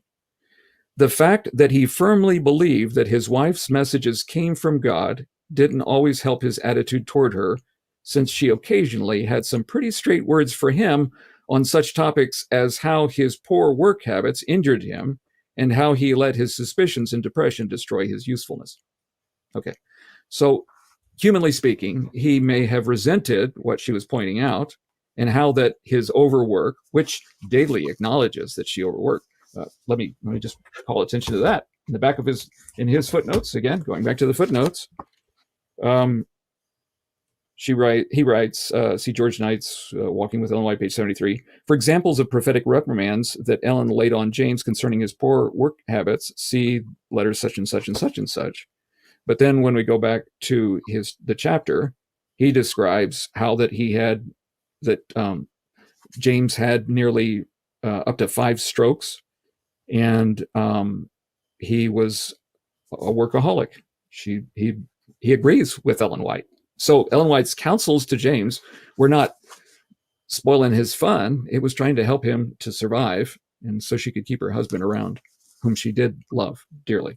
She called him the best man who ever trod shoe leather. Kind of a quaint little way of saying it. All right, so get back to this passage and what's supposed to be on page 73. Well, I started reading page 73, and it says, that stroke and his inability to trust others or delegate authority colored the remainder of his life. Problems that had been evident in his early years became pronounced after 1865. Thus, he suffered from occurring depression, was suspicious of other people, and at times made ill-advised statements and accusations. These problems affected both his relationships with fellow church workers and with his wife and children. Okay, that's true. The depression and the workaholic were problems, but he was still very productive, and he still accomplished a lot for the Lord and loved the Lord and his work. But this is how James Daly, or Steve Daly, puts this. After the first of his 5 strokes in 1865, quote, problems that had been evident in his early years became, okay, single quote, pronounced. And then he continues as if this were a quotation. His moodiness, depression, paranoia, suspicion, and control all became increasing issues in a marriage where he had to cope with a prophet wife who was, also single quote, always right, single quote, close quote. Imagine my surprise to look for this and find that this is Daly's summation, Daly's superimposed ideas about her. And I could never find this quotation. It does not exist where he says it's supposed to come from. And I searched the internet, searched archive.org, searched Google Docs, trying to find that statement. And the only thing I find is the beginning of the statement, which is correct in page 73, about problems that had been evident in his early years became pronounced. So, Steve, yeah, there is Kevin seems Kevin seems to think you're mistake there. The double quote should have come right after the single quote, which was the first part where I was actually quoting him. And I don't know how many books Kevin's written, over 350 pages. I've written several, and it's almost impossible to write a book of this size without having some small mistakes like this. the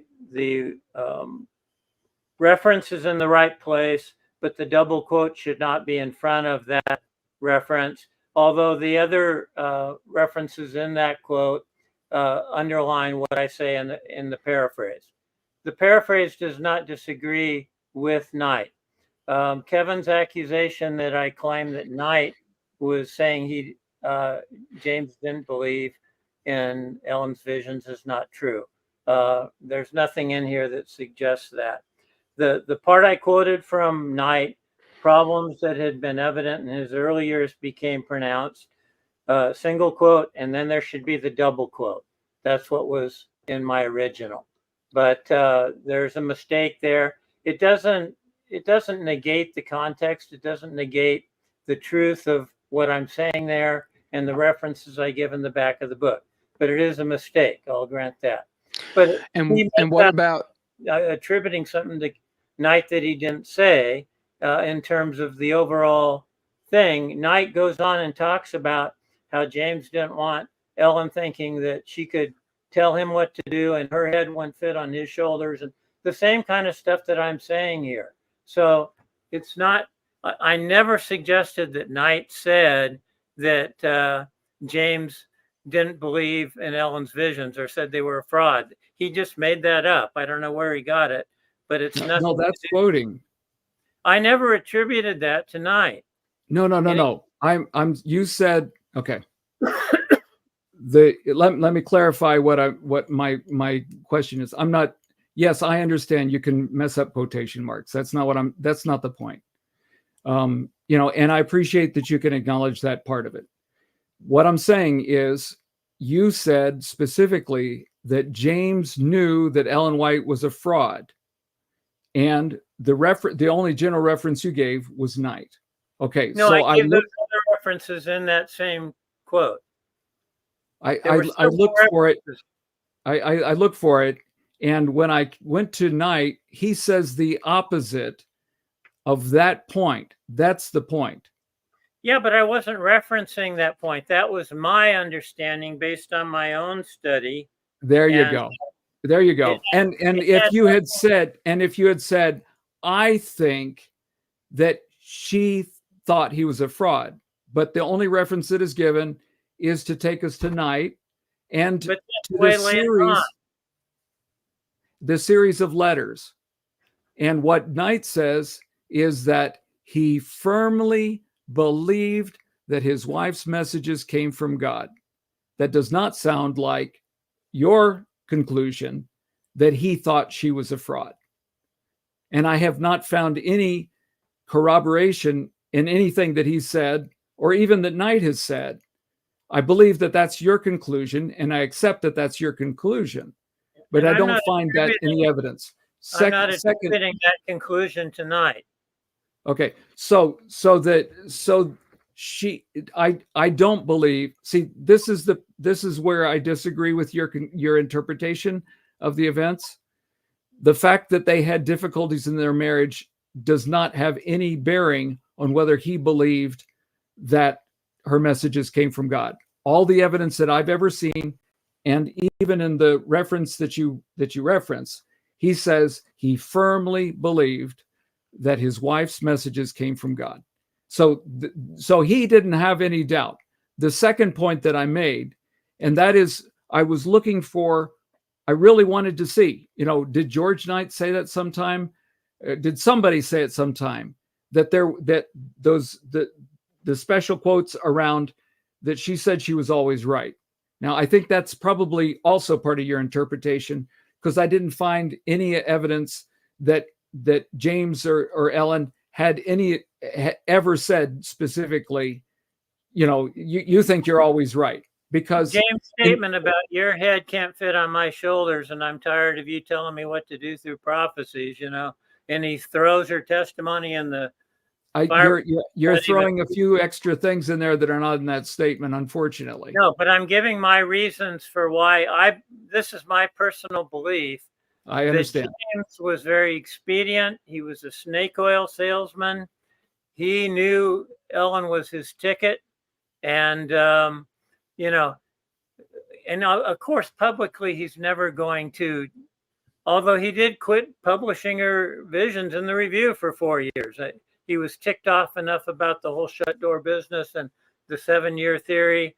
He cut her out for 4 years till Uriah Smith came in as editor. We're getting into a married couple squabble here, pulling stuff in to try to bolster the case. The truth is, he never quit publishing her visions. He didn't publish them in the review, but they distributed the book that was published in 1851 widely. It was available. So he didn't stop publishing hers.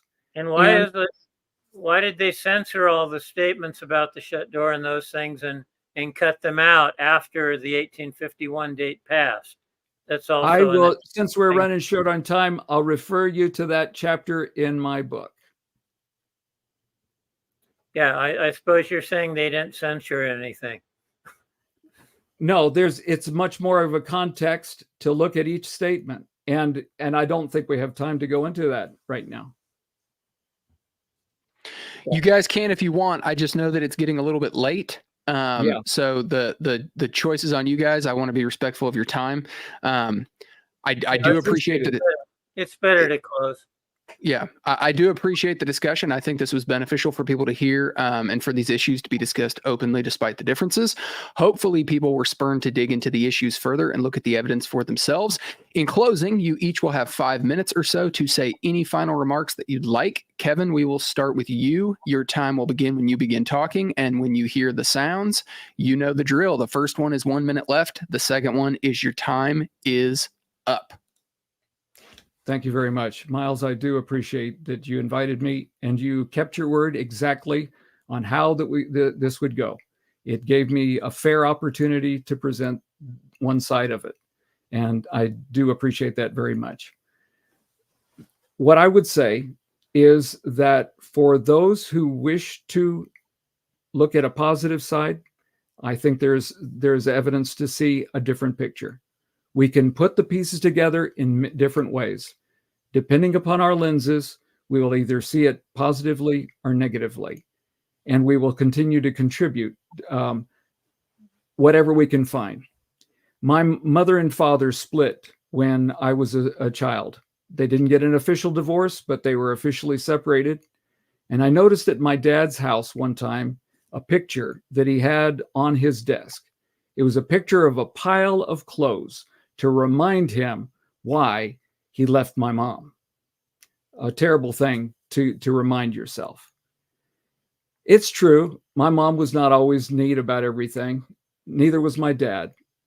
But in the end of his life, when my dad developed dementia, my mom took him in to her house. And for the last 2 years of his life, she took care of him. During that time, he was lucid enough to tell me how much that he had come to appreciate what he had done, what she had done in raising us as kids. That his negative view of her was not an adequate explanation of her. That she was a loving mother, that she had given herself for her kids, and that she had done a good job. And he was proud of her. In fact, he went to a service that honored her at her church. I'm hoping that people can reconsider what they have put in a negative category, that they can look at things and say, maybe I was looking at it with dark glasses, and that there is another way to look at it.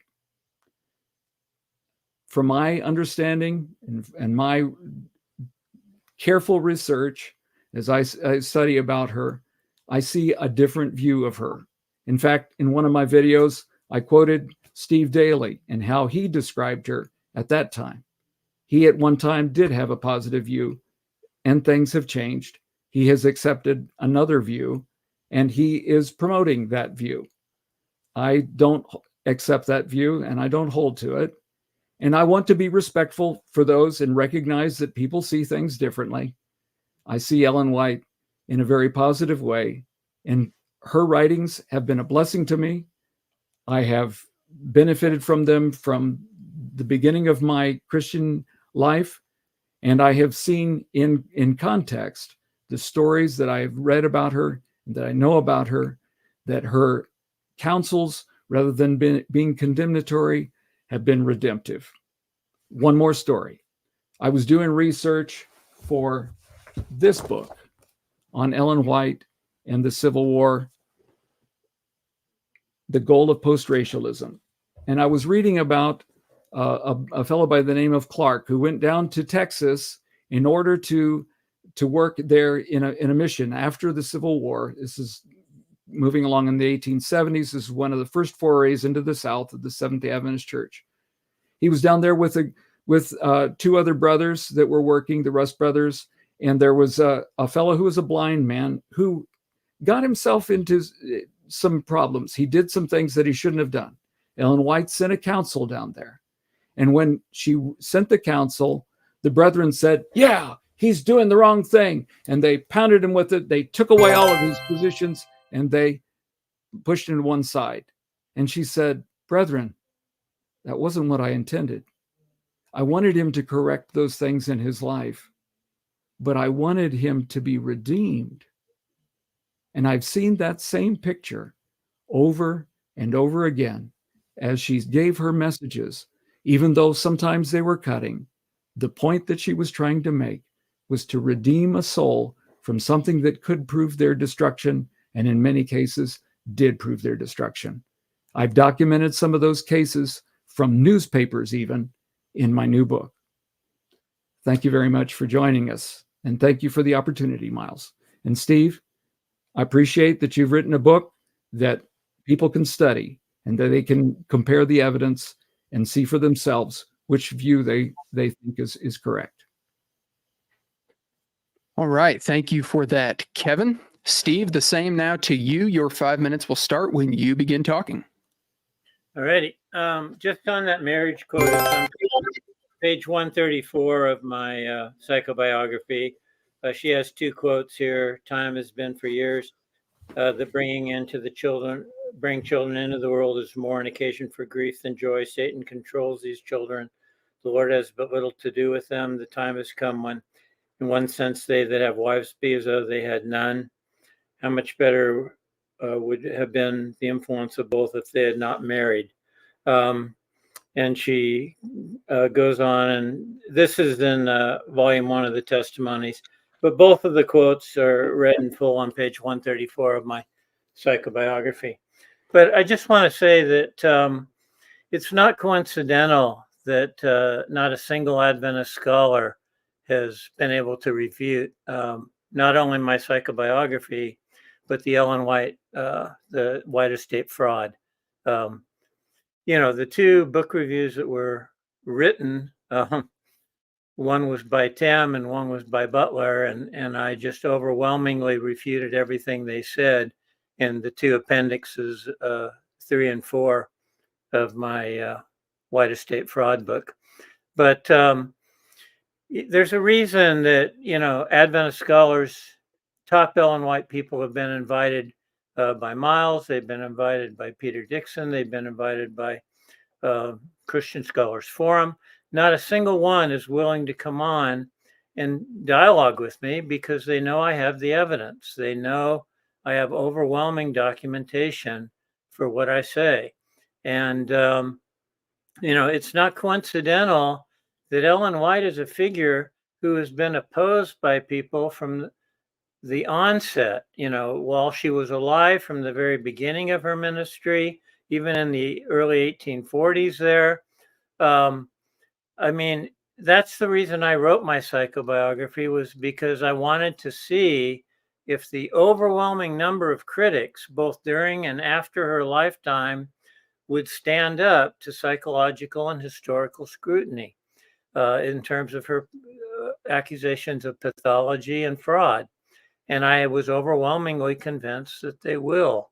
And now we have even more and more people jumping on the bandwagon. I'm very thankful that young people, like Miles, has come along. And I can go to my rest and know that Miles and Lauriston and all these young people that are looking into this know that Ellen White was a fraud and Adventism is a deception. And this is not a game to be played. You know, when you have a false prophet, a false gospel, people deceiving, it's not coincidental that the Mormons, the JWs, and the SDAs all came out of the same cultural and historical milieu. They were all related. They were all founded by frauds. You know, Adventists want to say, oh, we're the true. They're the counterfeit. We're the true. No, you're all counterfeits and you're all frauds. And that doesn't mean there aren't good people in Adventism. I know a lot of them. I love a lot of Adventist people that are just wonderful people. I hold Ellen White and the leadership responsible for the deceptions that have occurred. It's really tragic that, you know, like Lincoln said, you can fool some of the people all the time and all the people, but you can't fool all the people all the time. And that's what Adventism has tried to do over its history. And the bottom line is that the internet is undermining them. They're dropping like mad right now. They're trying to hide the fact that they're losing members like mad. They're hurting financially. They're losing members amongst the wealthiest part of their membership. They're in free fall, so they're desperate. That's why Spectrum wouldn't allow me to respond to Butler's book review. That's journalistic, you know, that's just scum. That's, if you have any journalistic integrity at all, you allow an author to respond to a book review, but Spectrum wouldn't do it. AT interviewed me, and then they got rid of the people that did the interview and took the interview off the website. And I mean, Adventism is really in a scared mode right now. It doesn't want to talk truth. It doesn't want to be fair. It doesn't want to be objective. It's censoring. It's, you know, ad hominem attacks all over the place, misrepresentations all over the place. And it's really sad. You know, I think more and more people are seeing it. Every day I see new people on my thread. And Kevin said he couldn't get a hold of me. It's the easiest thing in the world to get a hold of me. You just come on my thread. I'm on there every day. I post on it every day on my Facebook thread. Anyone can say, hey, Steve, I have a message for you on Messenger. I immediately go, I say, okay. I look on Messenger for the message. If you just go on Messenger and I don't know about it, I have millions of messages. I mean, they're ridiculous. I have tons of emails. I have tons of phone messages. The way to get a hold of me, go on my Facebook page, on my thread, say, I have a message for you. I'll meet you on Messenger and we can talk privately. It's not rocket science. It's very simple. Well, now I know. Thank you for that, Steve. Kevin, he went about from anybody. He went about 50 seconds over. If you want an extra 50 seconds just to make sure you have the same amount of time. If you can just put on the screen what I put in the chat, the private chat. Oh, not that. That I was looking for something. That's not it. In the private chat. Oh, okay. Yeah. And that's you want me to a book review that he may not know about. Okay. I can send that in the our group thread off of here, and then if you want as well, I can link to that in the description box down below. Okay. I will be interested in reading your book, Kevin. So. Okay. Very good. Gentlemen, again, thank you for being here. I'm going to let you guys go, and I'm going to shut things down. So again, thank you for being here. Thank you, Miles. Thank you for your work. It's awesome. Yeah, thank you. Appreciate it. All right, friends. Wow. So I hope that you guys enjoyed the discussion. I know at times it can get crazy, but folks, you have to remember, I understand and I sympathize with both of them. When you're in a context like this, it is very hard to not go off onto other things, to bring in other pieces of evidence. And I know that that can be overwhelming as well for people, not just who are even vaguely familiar, but people who don't necessarily know the general theme of like the things that are being talked about, like the shut door. So maybe you need to go back and listen to some of it again. We have talked about these subjects that were talked about tonight many, many times on this platform. Steve has discussed different aspects of his books in multiple streams on this platform. So you can go and check those things out as well.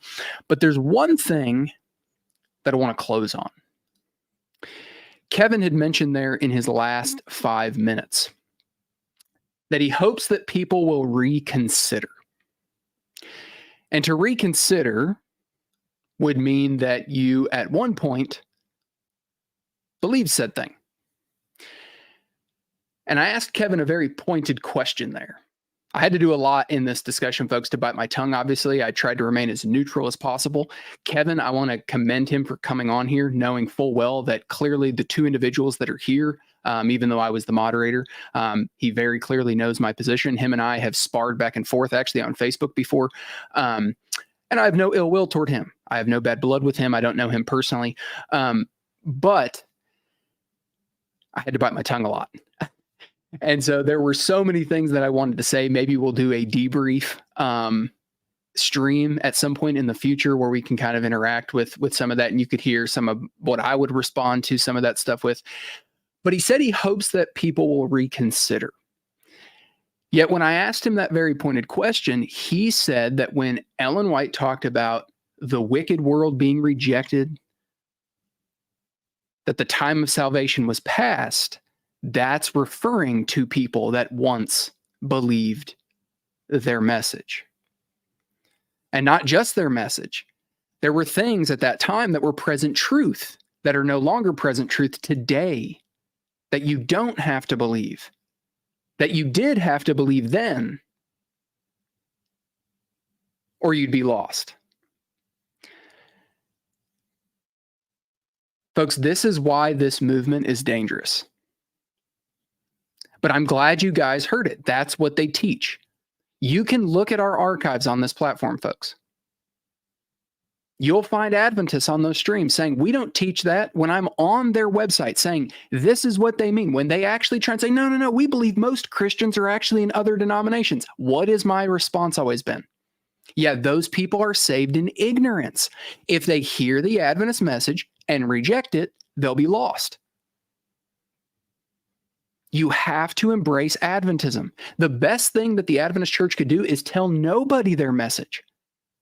Because then they run the risk of rejecting it. Now they're doomed. They can't get back up on the path. Ellen had a vision about this. After you hear the message, time is up for you. So we can't reconsider. Oh, but what about all the Adventists that have? Well, that presents now the other side of the coin of the problem. This movement is dangerous, folks. It's dangerous.